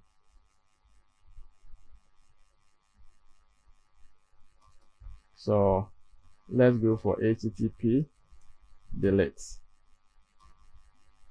Then we have public async task action results.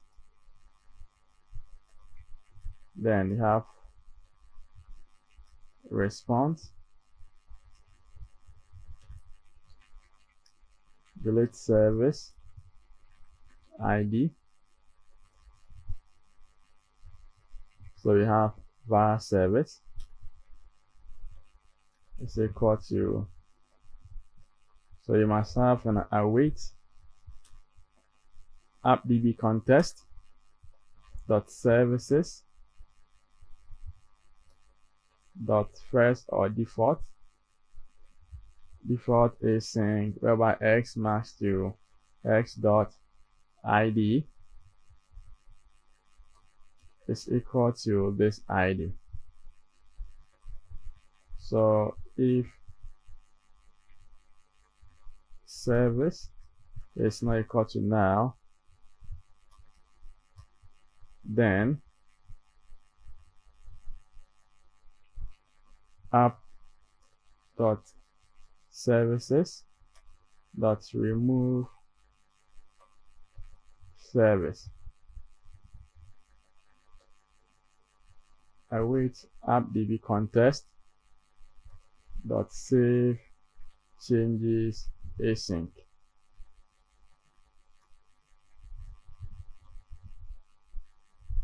Then you can just return this response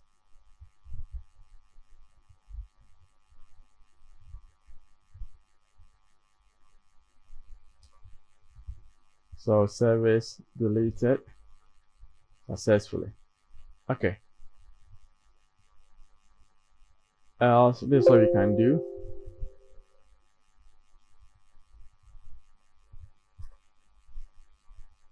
Okay, so here's supposed to be not bad request, here might be okay, and that is the issue. So here's supposed to be okay. The same thing applies to here, supposed to be okay. All right, so here there's bad request. So you say service name is required, and now success here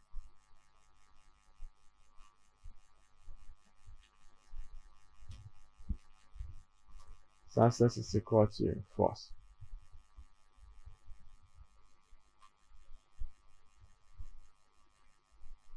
So let's save this and let's see if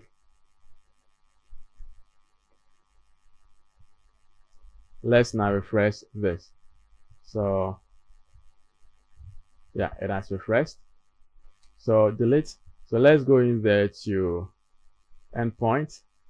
Now you can refresh this and you're going to have the delete. So generate, and now you want to maintain, so you want to delete 1, 2, so you want to do 3 and 4. So id is equal to 2, execute this. This is a response. 3, execute this. We have the same response. 4, execute this. The same response. Now 5. So we're not having 5, but let's try and see. So service name is required or not found. So it's here supposed to be not found. So in case it is not equal, it is now. So we have to return not found. Then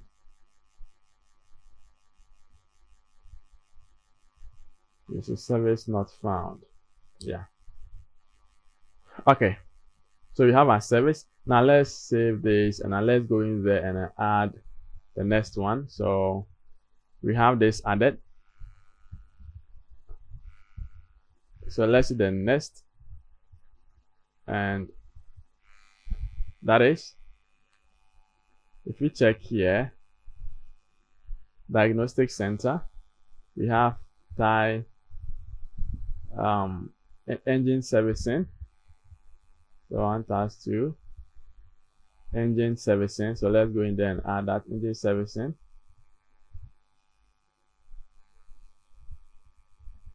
Okay, so that is this, and engine servicing. So run this, created. The next one is we have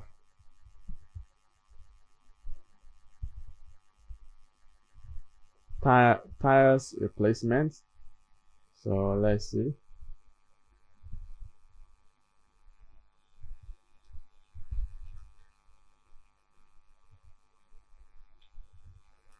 Tires replacement.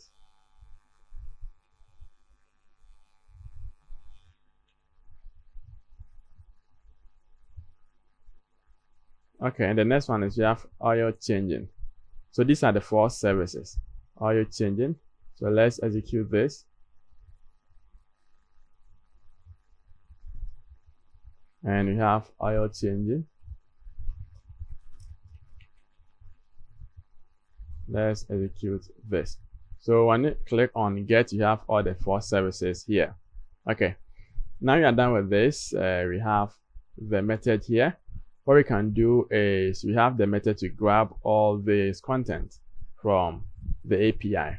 Okay, so let's now register this into the program.ts file. So Solution Explorer. Now we go to the API first. With the API solution, click on the program.cs file. So in here, we're going to create a communication channel between the 2 projects, that is the API and the server, the Blazor server project. So we want to access the API, the URI of the Blazor project. So let's run that. So there's an API. Now the API, we know the port already. Now let's the address. Let's go for the Blazor. Now let's run that. So let's set this as a startup project, and that is set over here. So let's run the Blazor project to see the URL of the Blazor project.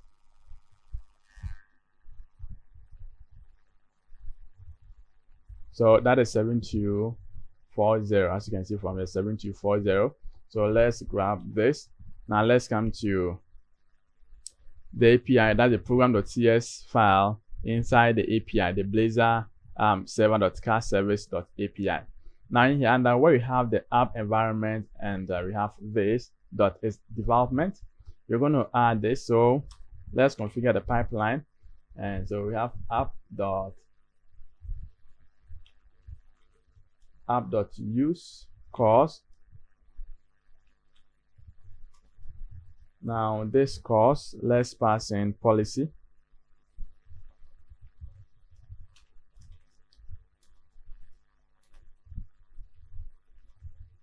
Then inside this policy, we say policy dot with origins.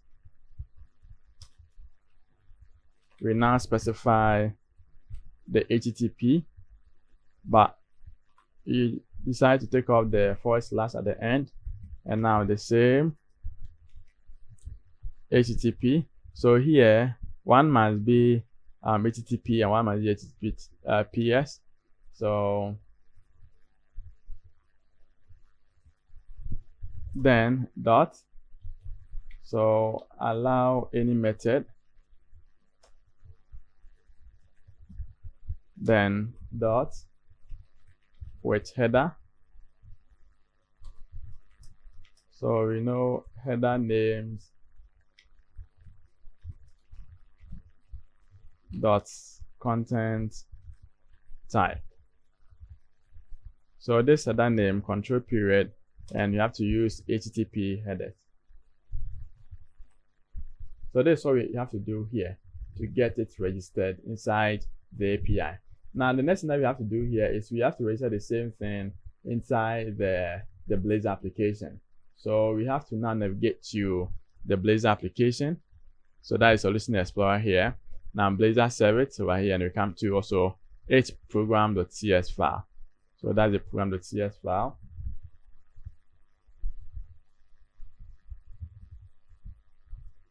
And here we have to use, and where we have this, let's have builder.services.add So we have server-side already. So there's an add scope. Now this scope, you want to pass in sp equal to new http client. So http client. Then here we specify the base address is equal to new URI. Then here we specify the local host. By this time around here, let's check and see the API host.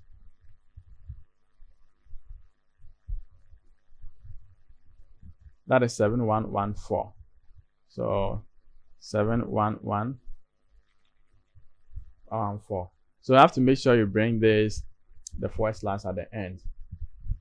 Okay. So when you're done with this, you can now save this. And that is the first thing that you have to do to create connection between the two projects. Now we have this. Let's go to the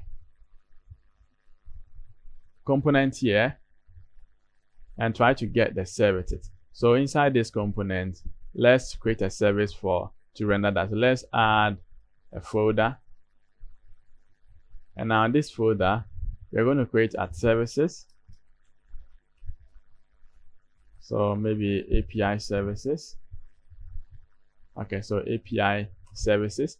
Now these services, we have to create an implementation and interface. So let's add an interface.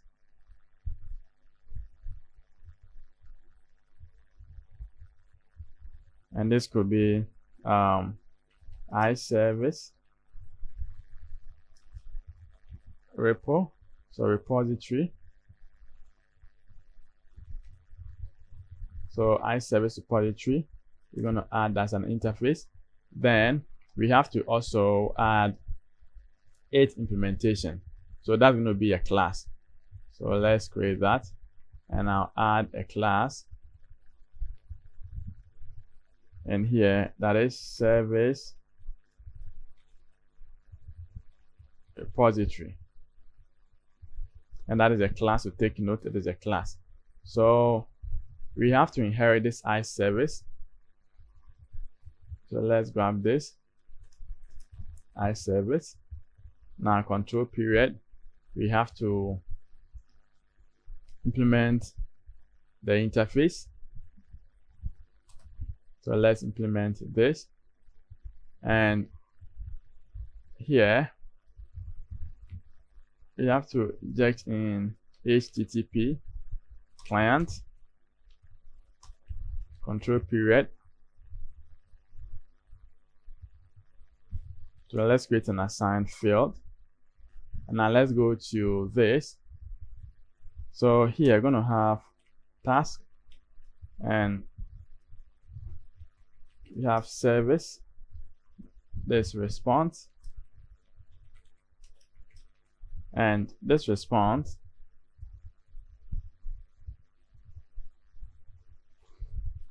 we have add service,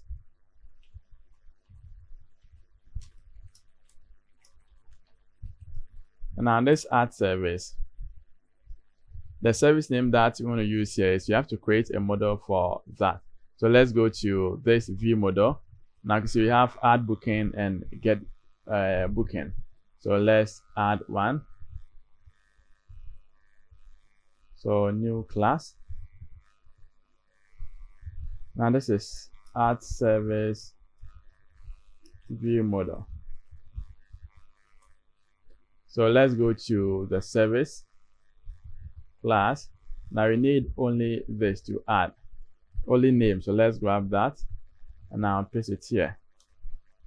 And let's make this as public. So we can clear all this. So this is what we need, only name. So let's go to the repository. And now, so the interface and add service view model. Then we say model. So let's include this control period using this view model. Then response. So using this response, that's the add service. And let's also have task, and that is a list of service, and get services.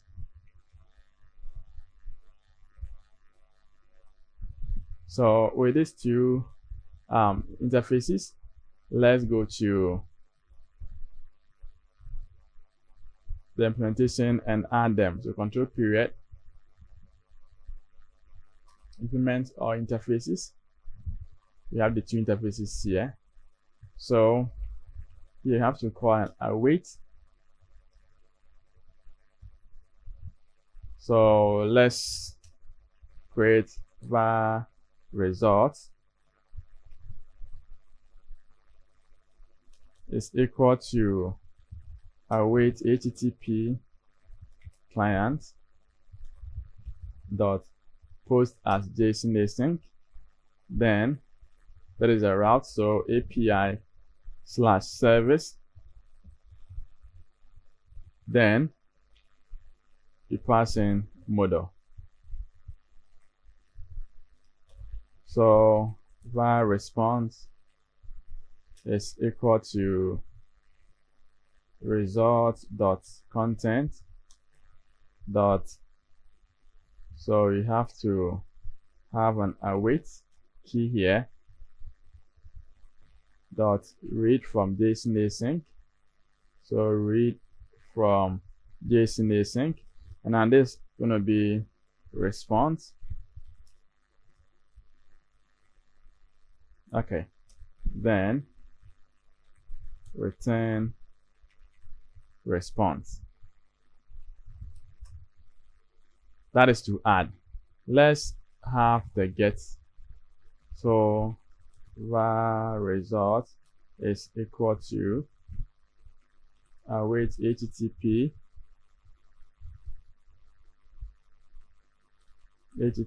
client dot get async. Now this get async is an API and it is service.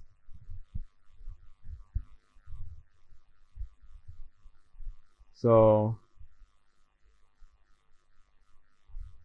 let's see. So await, and here must be an async. Then so var response is equal to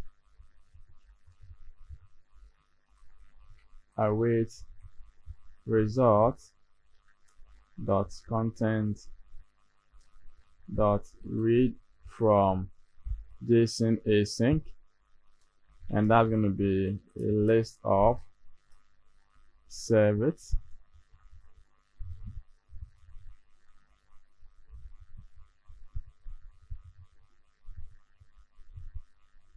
So here is supposed to be service, not service collection.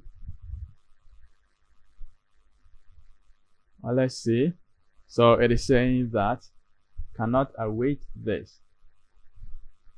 So read from JSON async. So a list of this, we have to add one more, making two. Now this service,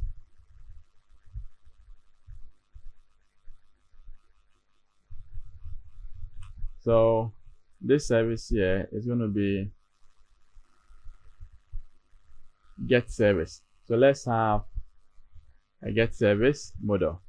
Now we have add service, so we can copy this and paste it. Then we can name this as get service.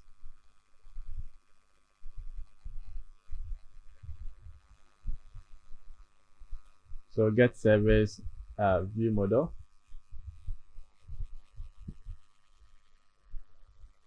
So with this get service, let's go to the service end, and now we are going to grab all this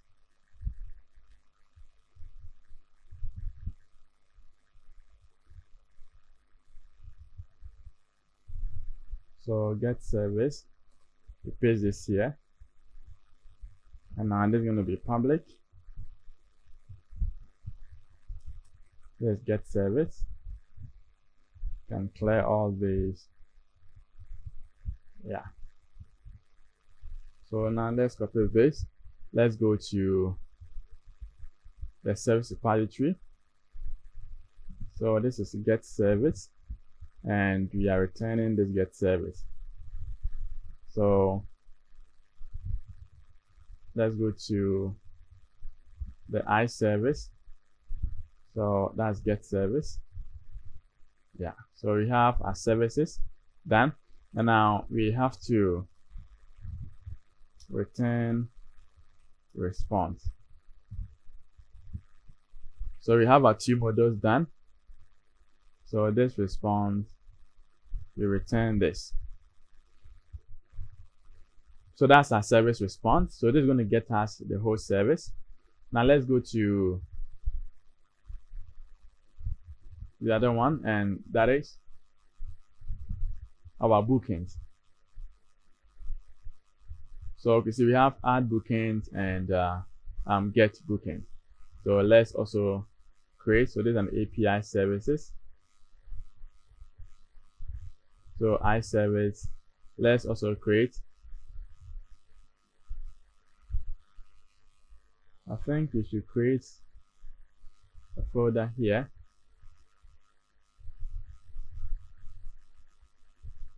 And this folder is supposed to be service folder. Now let's move this inside the service folder.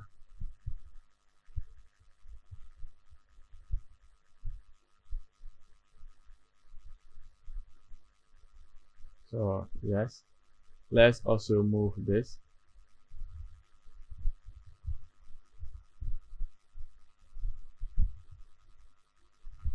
So let's move this service to the same folder. Yeah. So if you check the header, we must have a service folder in here first. So service folder. Okay. Right. Now let's create another one inside. So let's close this service folder and let's add the next folder, and that is booking folder.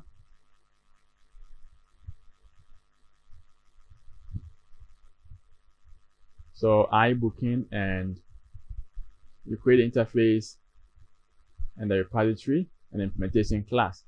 So interface, and that is iBooking repository, and we create an interface or implementation class to the booking as well. So we create a class, and that is booking repository, or this can be a service. Okay, so it could be a repository service. So let's grab this, go to the iBooking, and we inherit this, we paste this here. No, this is wrong. It has to be booking here.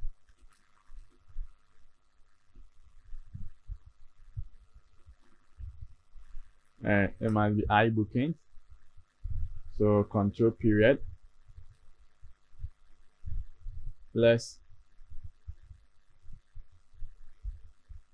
answer this.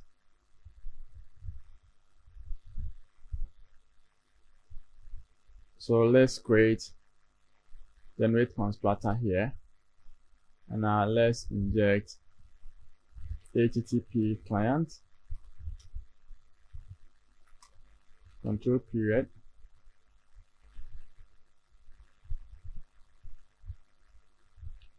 let's create an assigned field. Then in here, this is what we're going to do. So we go to the service.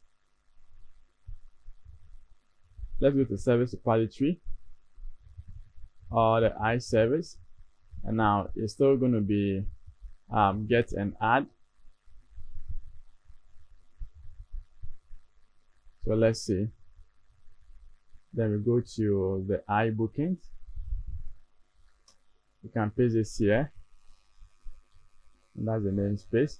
So instead of this add service, it's going to be add booking view model. So you can now grab this, then you can paste this here. Now this is going to be get.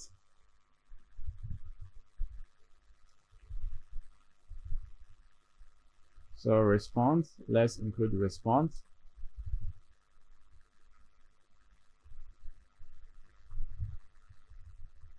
And here it is add booking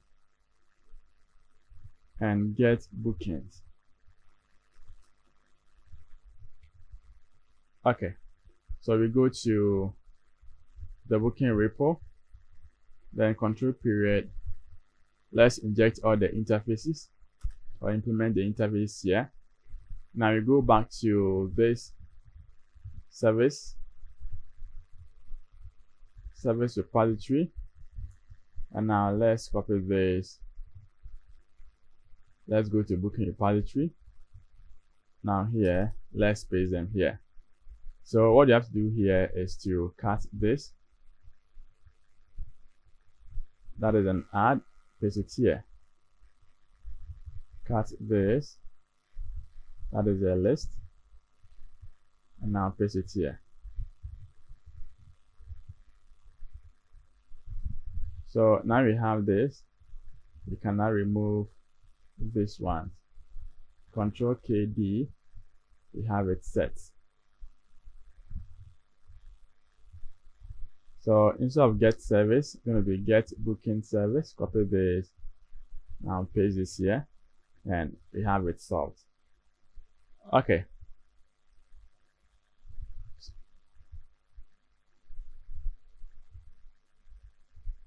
All right, so now we have this set. Let's close this one. You can close all the tabs here. So let's go to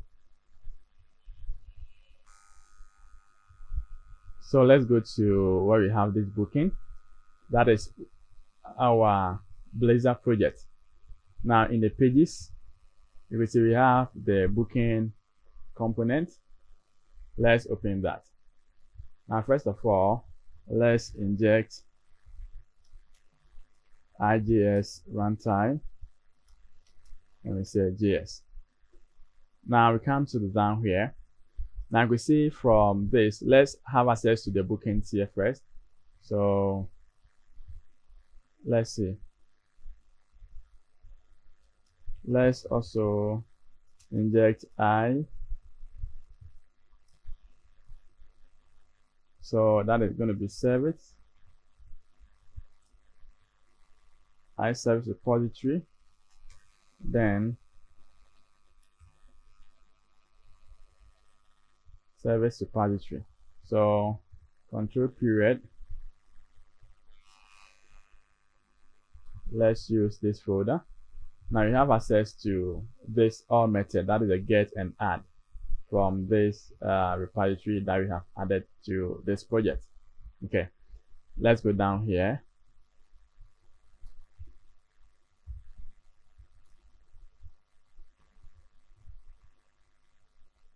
And now we say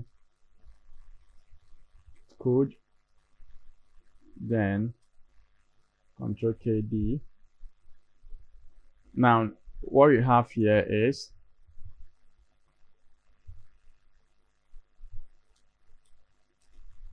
let's have a list of, that is get booking view model. Then we say, so it's supposed to be service.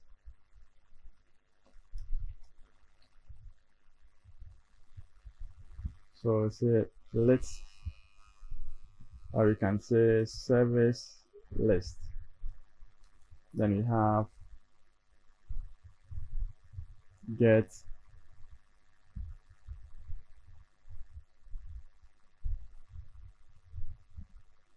control period. Let's include this view model. Or we can say we have this and we say equal to new list. Okay, so we have this get service mode equal to new list. Then when page load, so let's have the page recycle method override that is on after render. So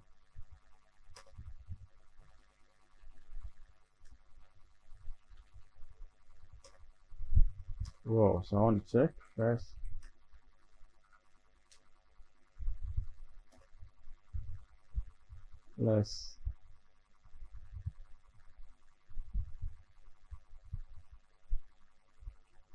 So override, then you want to use on after render async.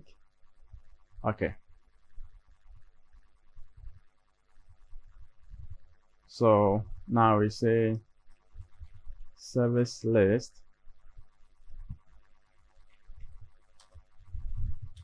is equal to await service repository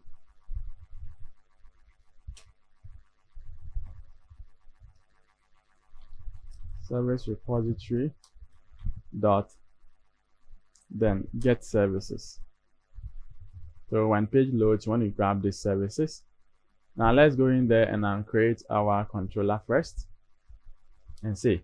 So here where we have this component, the select, we want to look through and now set it to this. But you know, we can do something like we have this select a service, so we can clear this too.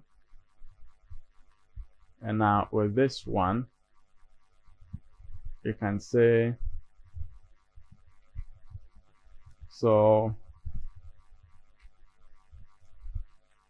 you can say if service list. So before we do that, we must start with the Blazor symbol. So we say if service list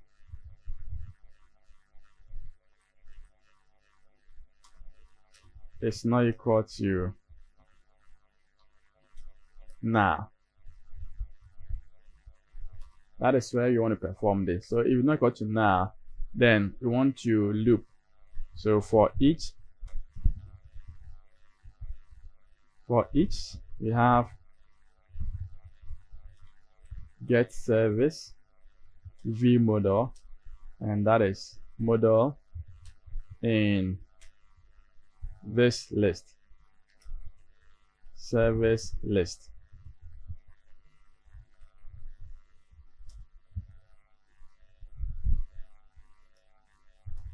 Okay, then we can now paste this option. Now when pasting this, we can set this model as the value here. So that is the model, and we can also pass in the model also here. So when you run this, let's run it and see if we're going to have all the necessary models that we have in the application. Now stop this. Okay, so you are restarting the application. Let's restart again, and now let's see if when it loads, we're going to have under the book, we're going to have the list that we just added.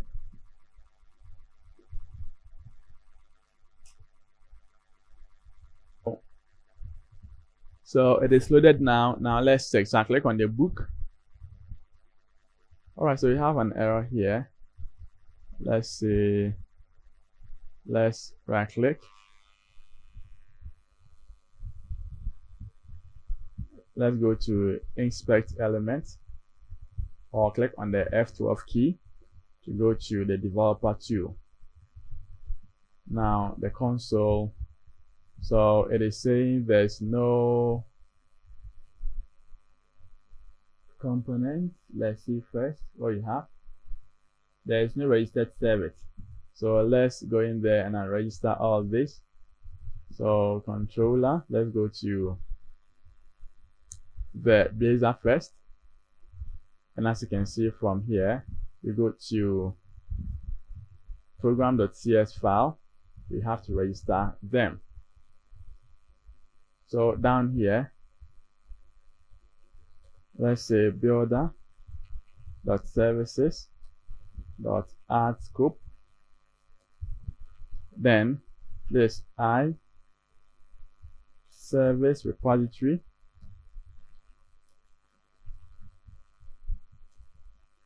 and now the other one is service repository.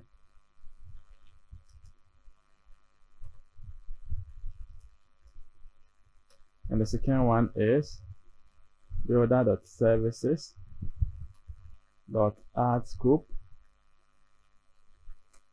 and here it is I bookings repository, and it is bookings repository. Okay, so we are done adding this. Let's go to the other page. So let's save this. Then we can now go to the API, and also with the API program.cs file, we have to also register builder.services.add scope, and here it is. All right, so here we didn't even create repository here.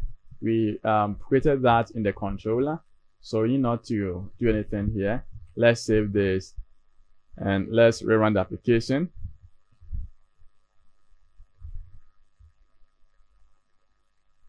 And now let's wait and see. So let's close this. So it's going to refresh. All right, so it is loaded. Now let's click on this and see what happens. Let's go to inspect element. Now the debug console, it is saying, so there's no connection could be made because the target machine refused it. All right, so this is what we can do. Let's close this. Then let's go to Solution Explorer. Right click on this solution. Let's set a multiple startup project. So click on Configure Startup Project.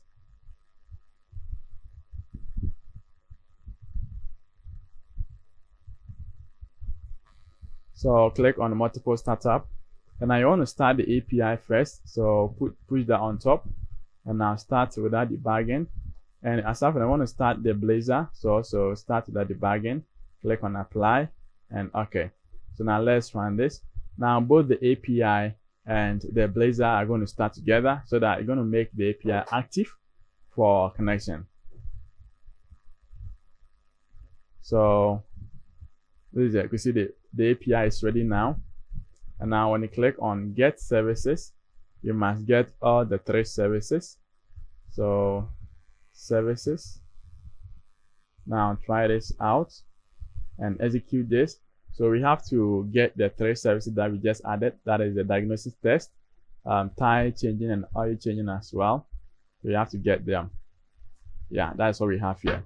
Now when you go to application, let's see what we have. So services, and you're not having the services yet. Okay, so nothing happens. Now let's inspect element.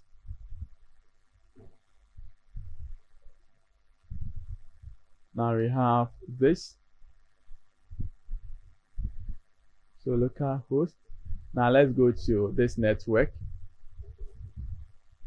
Now let's refresh the page and see it's going to call the service.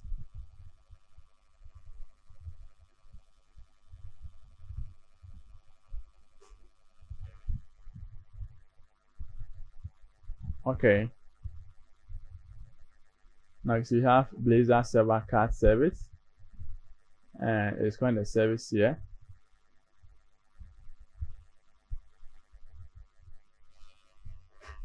So this is get.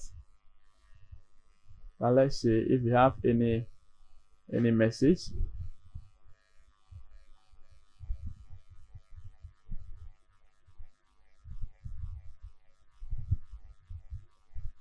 Okay, so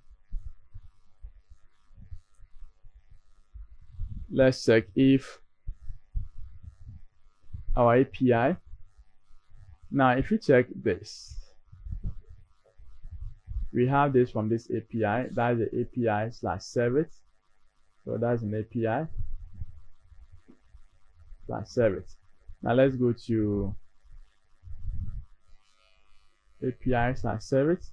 Let's go to the add booking repository or the service in the Blazor project. So there is a Blazor. We open it, and here the service repository. So get service is an API / service. All right, so let's check back and see. Now when we check the application here, okay, so model dot, then you have to get the name. Maybe here we need the ID, and now here we need name. Yeah, so let's save this, and now let's refresh and see what we're gonna have now.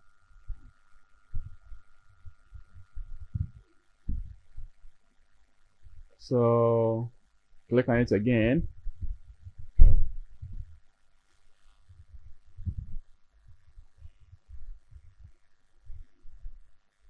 So it is refreshing. Let's wait.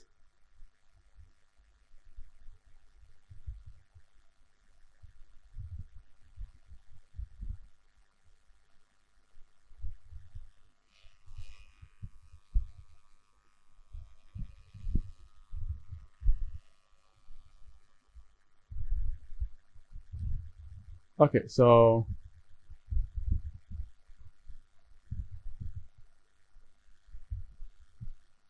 let's click on this, and let's see what we have now with the service.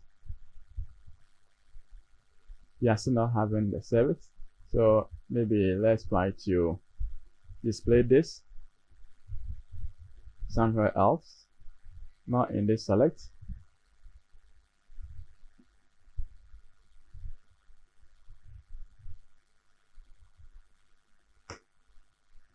Let's try to display it somewhere here, down here. So services,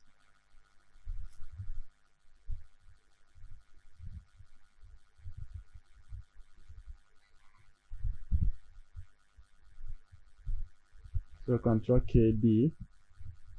Okay, so this service list,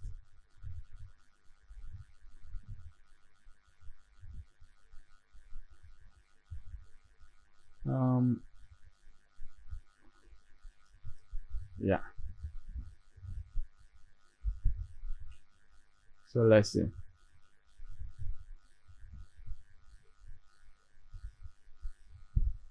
So let's have it in a list form. So let's cut this, and here is going to be UL,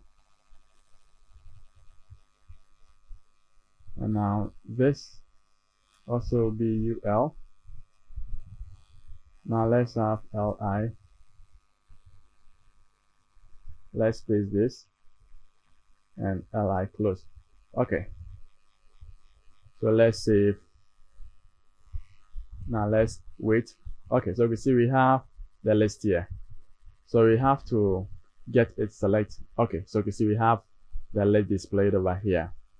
Okay, now let's use this page lifecycle method. Maybe this is delaying, so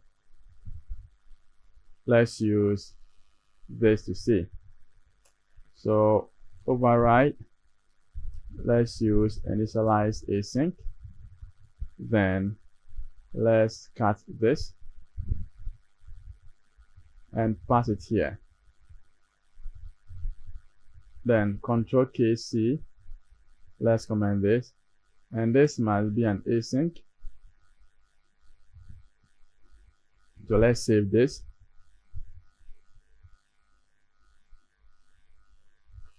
So let's run this.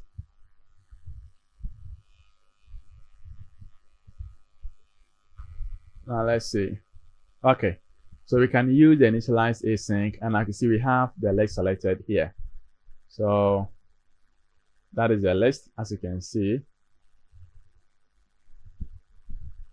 Yeah, so we have the list selected.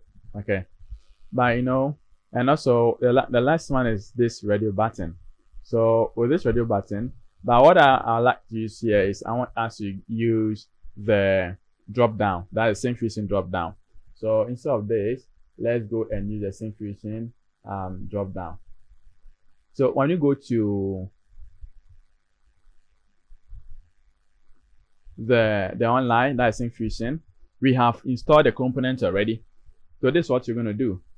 We are using the Blazor server app, not WebAssembly.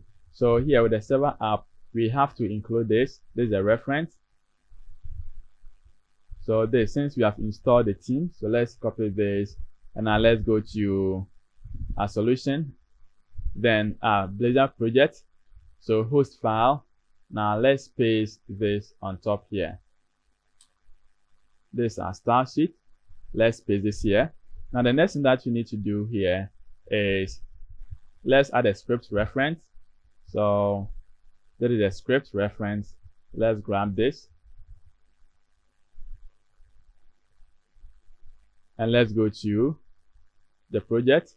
And now where we have the script, we can also put the script here. Okay. Now the next thing to do is also quite simple. Let's see.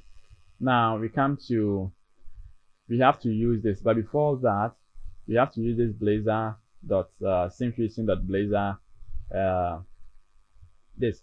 Now, as you can see, we have this drop down button over here, and that's what we're going to use. But I have it over there. So let's go to our page.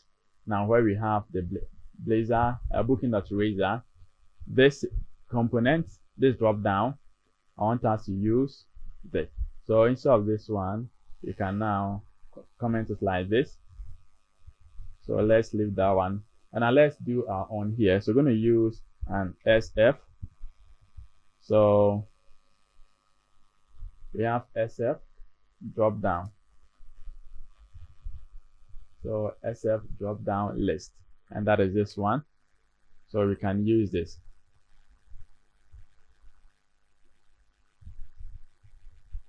So let's use this SF drop down list. But this is too long, so this is what you're going to use. You can cut this, and we can say at using. So maybe at using.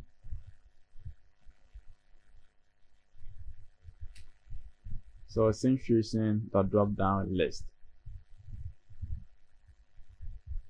And now let's see if this is going to work. So at using sync-fusion.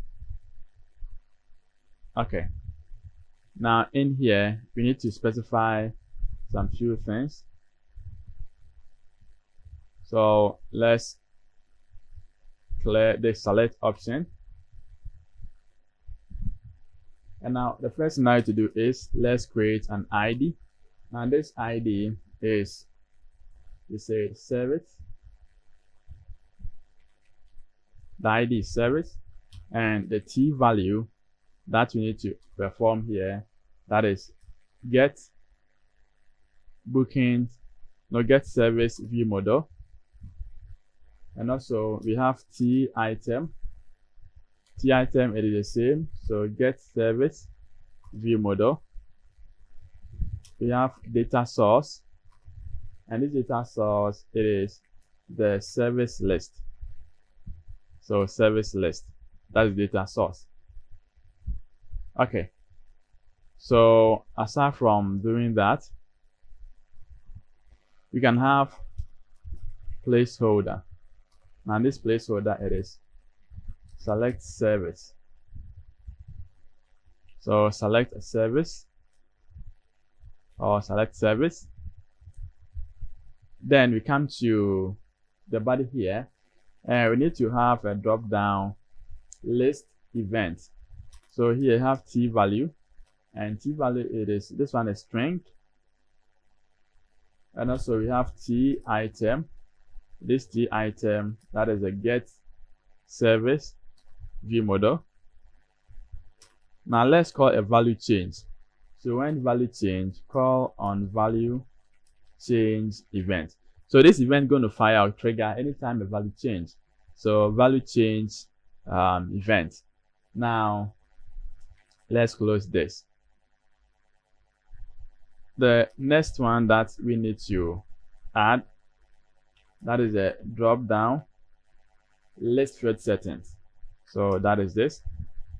Now this list field settings, you want to have value that you want to store, it is ID. That is ID in this model, get service view model.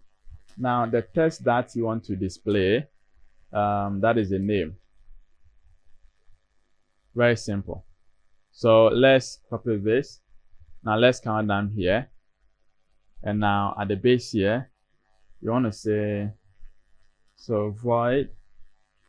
And now this has to handle an event, and this event needs to be called to get the data for us. So what is the argument that I have to pass in? So we have, let's make this as public. So public void on value change. Then let's pass an argument as change event ask. So change event ask. And now this, it is in a dictionary form. So we have the string, and the key here, it is get service view model. And in that you can pass in this argument. So this, let's use a lambda, and this is what you want to do. We can just create a variable here. Let's say int, and that is service ID.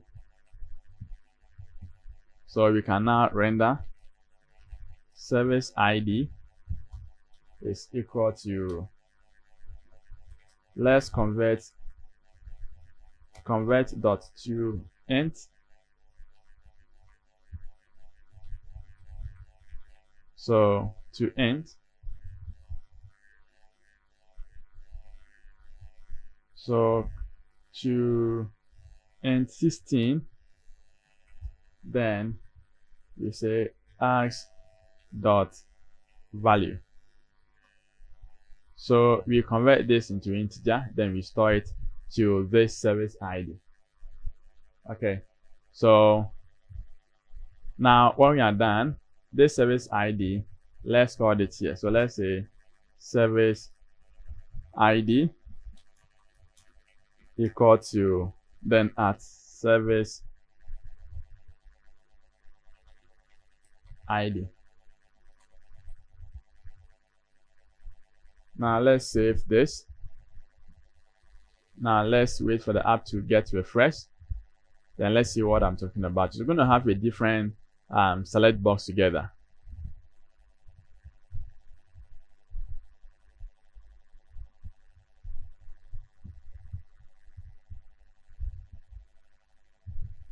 Okay, so let's refresh it again. So stop this. Now run this again. So let's see.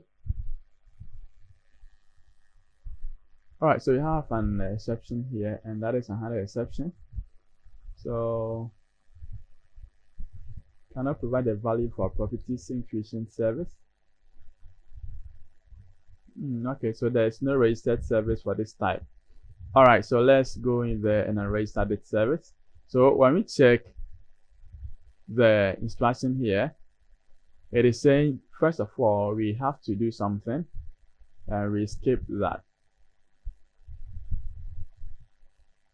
So it is saying let's go and add Syncfusion Blazor to the service. So let's go to the project, and now where we have program, that is Blazor project program.cs, we have to add this. So Syncfusion.Blazor. Now once you have this, we have to also register. So you can just go to the site and then grab a free community edition. So I'm going to link a video to this. Check the description, and I'm going to link it over there, how to claim a license, a free community license from Syncfusion. I've done a video on it, so you can just watch to get a free community license. If you don't do that, when you run this application, you're going to have this banner on top. Let's save this, let's run and see what's going to happen.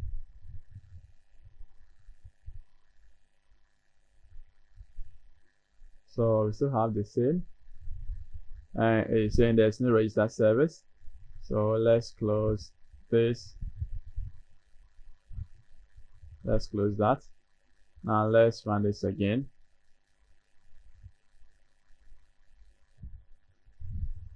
Okay, so we also have an issue here, object not set to an instance because of this server pre-rendered. So that is what I think we can do. Let's go to the bookings here. Now instead of calling this, I think you have to do this at this area. So let's clear this. I think this will solve the issue. So save this, and now let's wait for a refresh and see.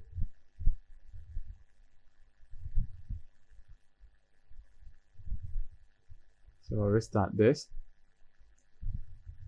and now let's see what's going to happen next.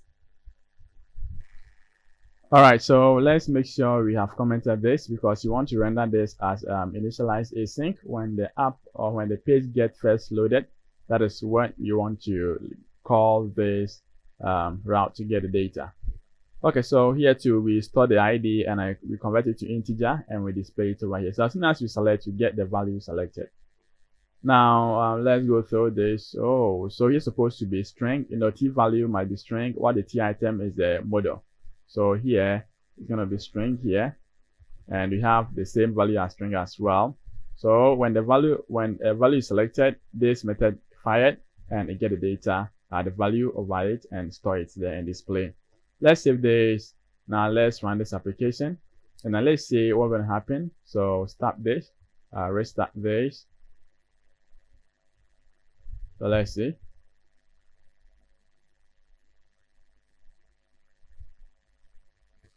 Alright, so as I said earlier on, you can see that you have this application was built using the trial version of Syncfusion Essential Studio. To remove the license validation message permanently, a valid license key must be included. So you can include valid license key, and you're going to take off this. So if you want to watch how to claim or how to get a free community license for learning purpose, then check the video. I'll link the description. I'll leave the link in the description. Yeah. So check it over there, click on it, and you can now watch the video and follow it to create or claim your free license community Syncfusion component license key. So you can actually include it here. Okay, so if I click on this, you can see I have the drop down. Now this is going to load, and like you see, I have diagnostic. So you can see here it is 1. If I choose the next one, are you changing the ID here? It is 7, and I can now choose engine servicing. It is 5. So let's go and use this radio button. Okay, so you want to grab the radio button as well, and now we can now move on with it. All right, so when we go to Syncfusion also, the same component, you can now have a radio button around this area.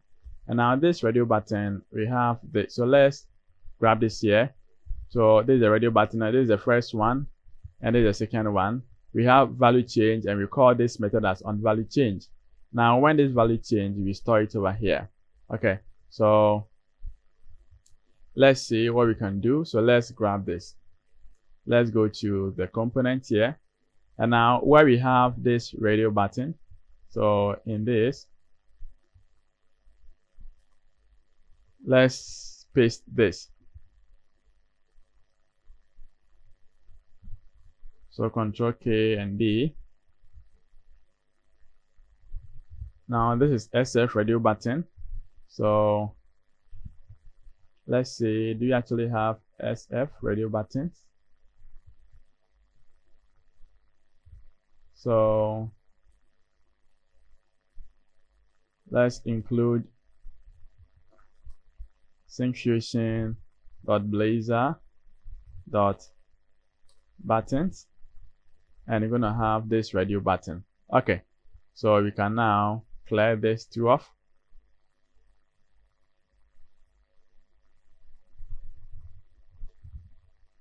Now, as you can see, this is the label.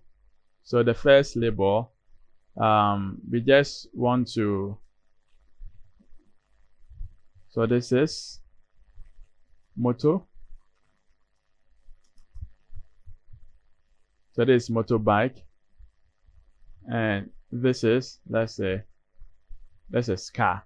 Okay, and select vehicle type. So select vehicle type. Now this is the name. So you have machine type. You can copy this over here and paste it. Now the value for this that you actually want to do is machine type. So we can use 1 for machine and 2 for motor, or we can say motorbike, and here it could be car, just like that. So T check, that is string, and now when value change, you want to actually have this. So bind value, we call this to bind the value. Now let's see what we can do next. So let's go to the app, and now let's grab this.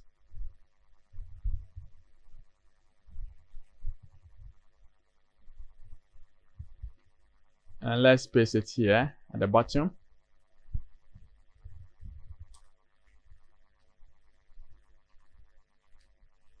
So you see we have a string check, and this string check here we want to set here. So when value change, then this is what you want to do. So default it is empty now. Now when value change, this is what you want to do. Let's have this.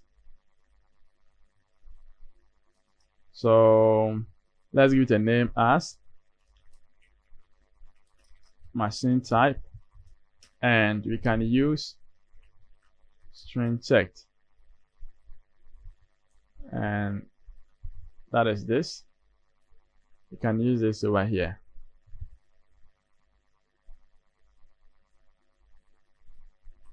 Okay, so now here when value change, this is what you want to do.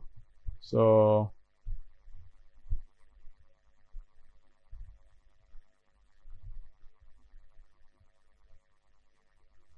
you want to say string check is equal to args dot value. So let's run this.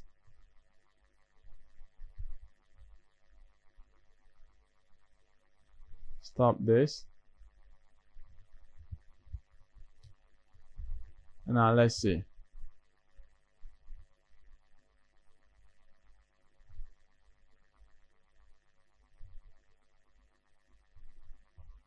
All right, so you can see that it is working. Now I can click on car, and you can see I have motorbike here. That's the value, and I click on this.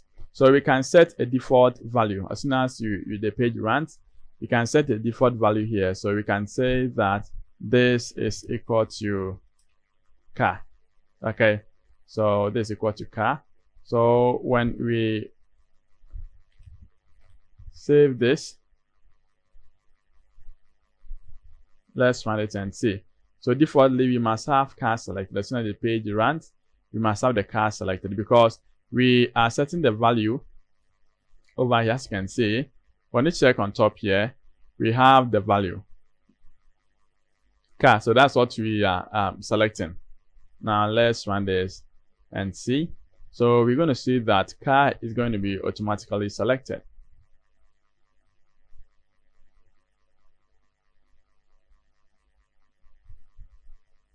Yeah, so you can see car has been selected already. So that is it. Now let's set the beautification of this.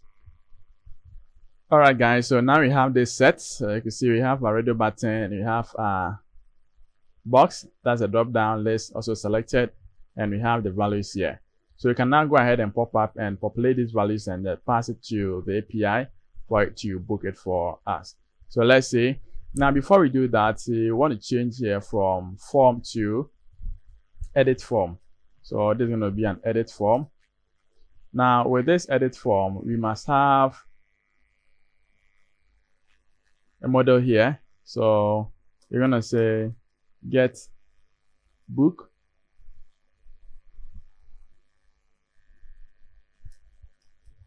So get booking view model. Then we say book model equal to new. Okay, so there is our model now, and so edit form, our model is equal to this book model, and also we have on valid submit. We want to call handle submit. So we want to call this method. So let's copy this method, and now down here, let's call the method over here. So void handle submit, and this is what is going to happen when that button is clicked. Okay, so this is an edit form. Now here, input text box. So you want to have a bind value. So let's have at bind. Bind is equal to. So here we are going to use at book model dot. Let's see what you have to use here. You have to do book model. So let's see if dot name.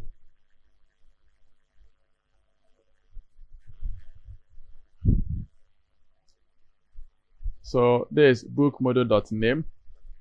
That is for the name. And the next one is the email. So we're going to use also the same here. So bind, and you can now grab this, paste this here, and instead of the name, you say email.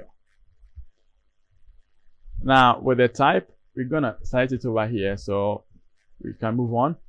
Now also the number, we can pass in the number here. So, and here we can say so dot phone number. And now with the drop box too, you're going to select this as well. And this is the date. So here, so this is the input text, and we have our date selected. So this input, let's pass our date here.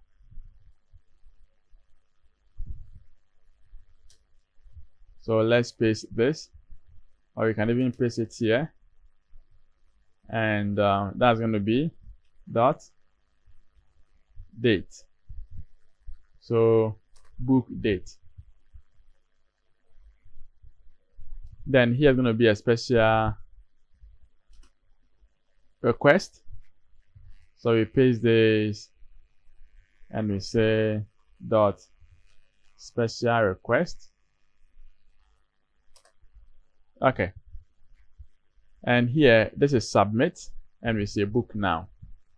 So this is going to submit to this form, and it's a button type. So let's see. Now this is what you want to do. Let's display this. We have service ID, have machine type, and now here we're going to have name, and this got to book model dot name. Then we have email then book model dot email.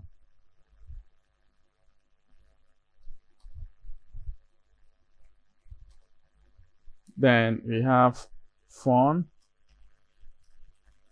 and we say book model dot phone number. We have special request, and that will be book model dot special request. We have date, and that's going to be book model dot date. So dot book date. Okay, now let's see.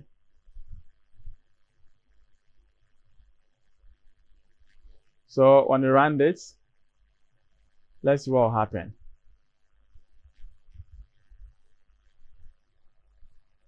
So unless we refresh this, so processing this. So let's pass in like request, and that is a date, maybe email,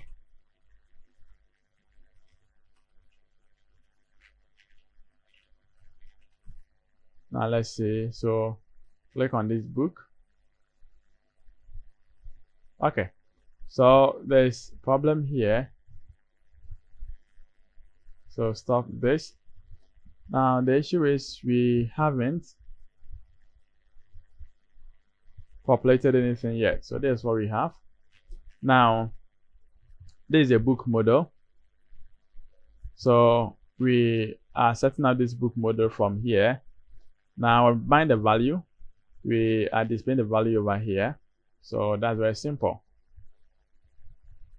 Okay, so when this button is clicked,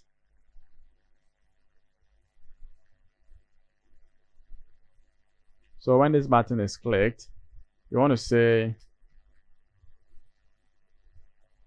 booking, that's book model dot name is equal to, let's set it here. So let's clear all this, and now let's create a string here. So string name, then let's pass this name here, and now we say book name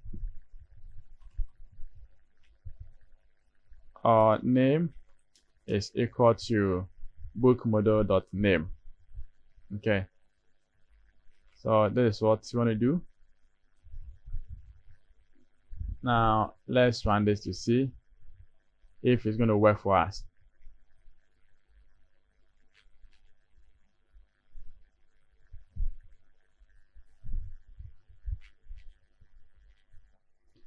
All right, so let's see. You can see we have name here. Now let's pass in any name at all. So this is test.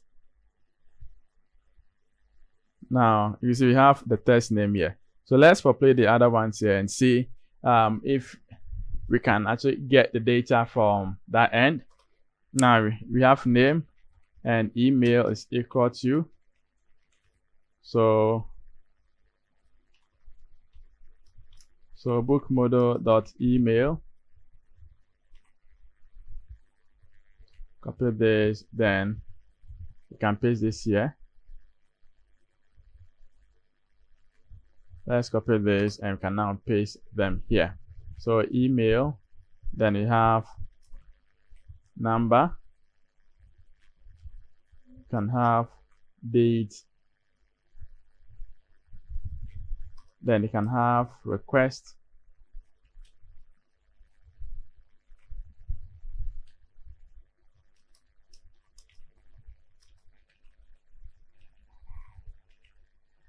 so the special request,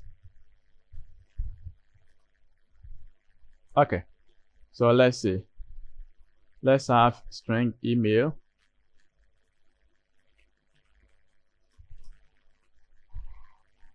Email number and request. And now here we have date time, date.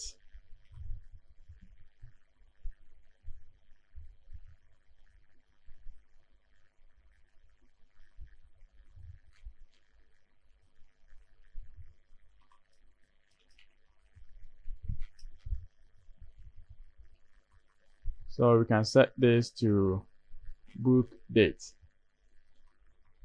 So model.book date.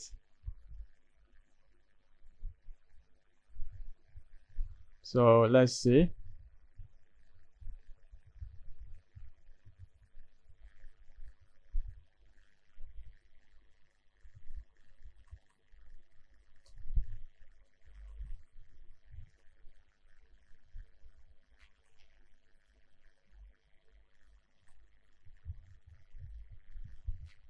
All right, so let's use the email request. Let's call them here to see. So we have email, and that is email here.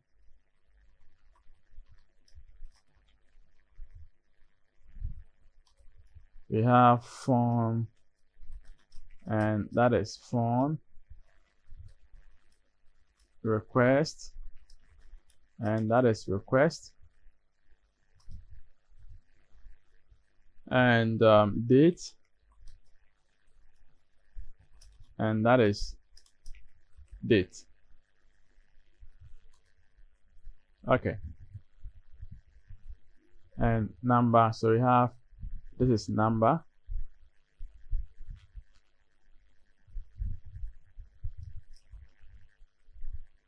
All right, so let's run this to see.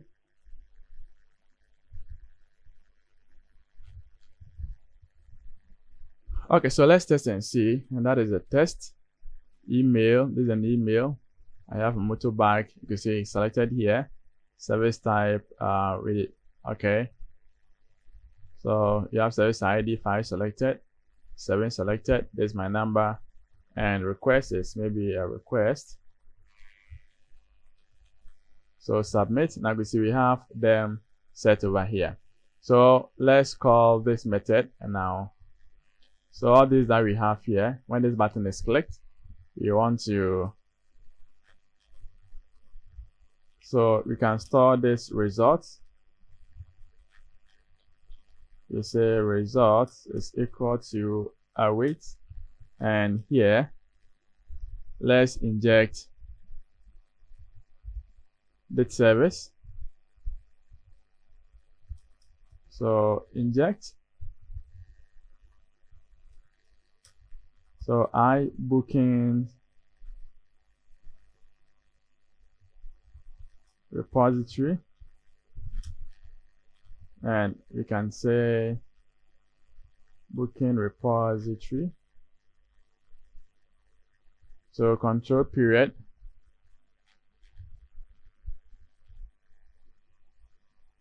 let's see if we can, okay, so let's use this, then let's copy this. You see we are adding it, or it has been added over here. So down here we can now say await, then dot, and we have a method called add bookings, and we can now pass in this book model.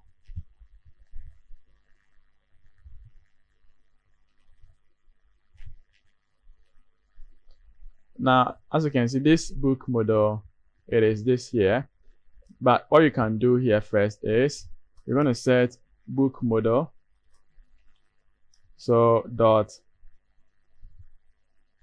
we have email there, we have date, we have phone number, we have machine type.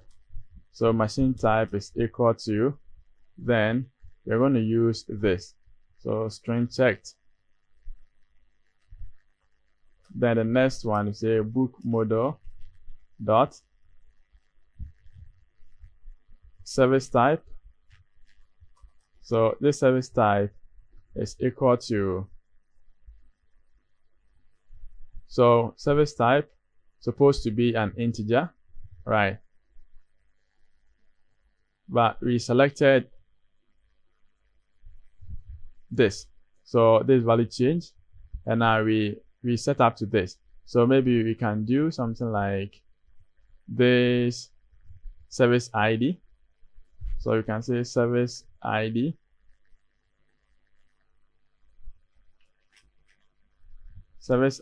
dot toString. Here we're supposed to change the model from string to integer because they want to store the ID. So these are the two things that we need. And now we pass this book model here. So let's say this book model here, this is what get book models, and let's see what you cannot convert from this get booking model to Blazor card service dot add booking view model. So we have to convert it into this book model, add booking view book model. So here is supposed to be, this is add, so it's supposed to be add booking view model. So here it gets into this, okay, gets into this. All right, so then at the end of the day, this is what I want to display. You're going to have a result here. So let's see whether you have injected the JS runtime. So this is what you're going to do. Let's see, await JS dot invoke void async, and now you're going to specify an alert. Then we say results dot message. So that's an alert. We save this. Now let's clear this because we don't need them, and let's clear all this.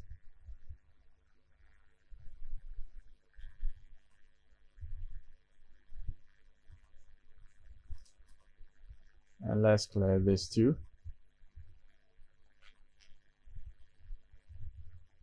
Okay.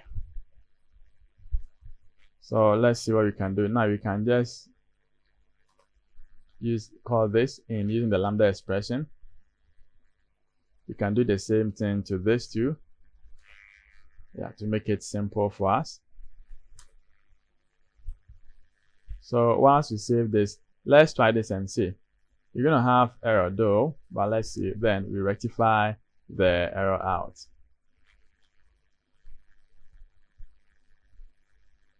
Because you know, when it calls this, it's going to call this repo, service repo. So here, I'm going to add this. When it gets to this model, when it gets to this API, we are not accepting this add service model. We are accepting just book model. Okay, so we have to convert it. So when we get there, let's see, before we encounter that error. So let's go to this API. So let's go to our controller. So that's the booking controller. Okay. So when you get to this, you can see here, we are coming in with bookings. So here, before we add, let's create. So var, and we say model is equal to new booking model, because here we are accepting, let's see, so this is coming in here with a booking model, so we have to convert it from this end. Yeah, so let's go to booking sites here. So when this come in, this is going to come in from this add booking model. So the two models are not the same. Okay, this is the add booking model, and this one in this controller here, it is this booking model. So when it gets to this, what we can do here is, before it gets to this booking, we have to convert it. But let's try this and see the error that we're going to face first before we can know what to do. So let's start this. All right, so it is ready. Now we have to make sure that this API here, it is book. So it is not service, rather it's supposed to be book. That is under the booking repository. So once you have it ready, let's try to fill in and see. So this is test. Let's use this data, select service. Are you changing? And this is offer. Now click on book and see what happens. You can see we have error here. Let's right click and go to inspect element. And let's see what's going to happen here. So when you go to the console, it is saying that the input does not contain, etc. Okay, so well, error system.test.json, the input does not contain any JSON token. Okay, so let's see what we can do from this end. So here, when it gets to this add booking, you know, we are calling this add booking, and that is what we are populating to send it over there through this API.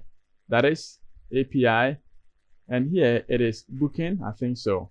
So that is booking, because if you check our controller, it is booking. So booking. Now let's save this.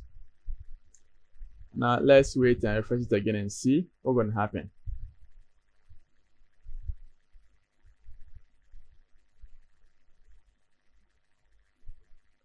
Okay, so let's submit. Okay, so let's refresh this again. So click on. Okay, so now reloaded, and let's see. So I'm going to pass in a test here. Then select this. Request. Book, and let's see what happens here. So thanks for making service day with us. We look forward to see you soon. Okay, now let's check if it is done or we have it over there. So that is a book we are getting from the API. So get, and I can see we have the test over here. So you can do a lot of things with this application, but you know, we spent a lot time here. We don't want to go again. So we like to end here, and maybe later on, you can continue with this project or you can continue it yourself, but I'm going to leave a link to where you can grab this template. Okay, then the editing source code, I'm going to leave it over there. Like what I'm doing, give me a thumbs up. Maybe if you want us to continue this project too, let me know so that we can have time and continue on the same project. Maybe you can get all of these client issues saying from the database with that hard-coded one, our testimonial, our services, all of these, get them from database and display. So the HTML is going to be the skeleton, and everything is going to come from the database. If you want us to do that too, let me know, and we're going to have time to continue on with this. All right, so that is it for this video. Thank you so much for watching.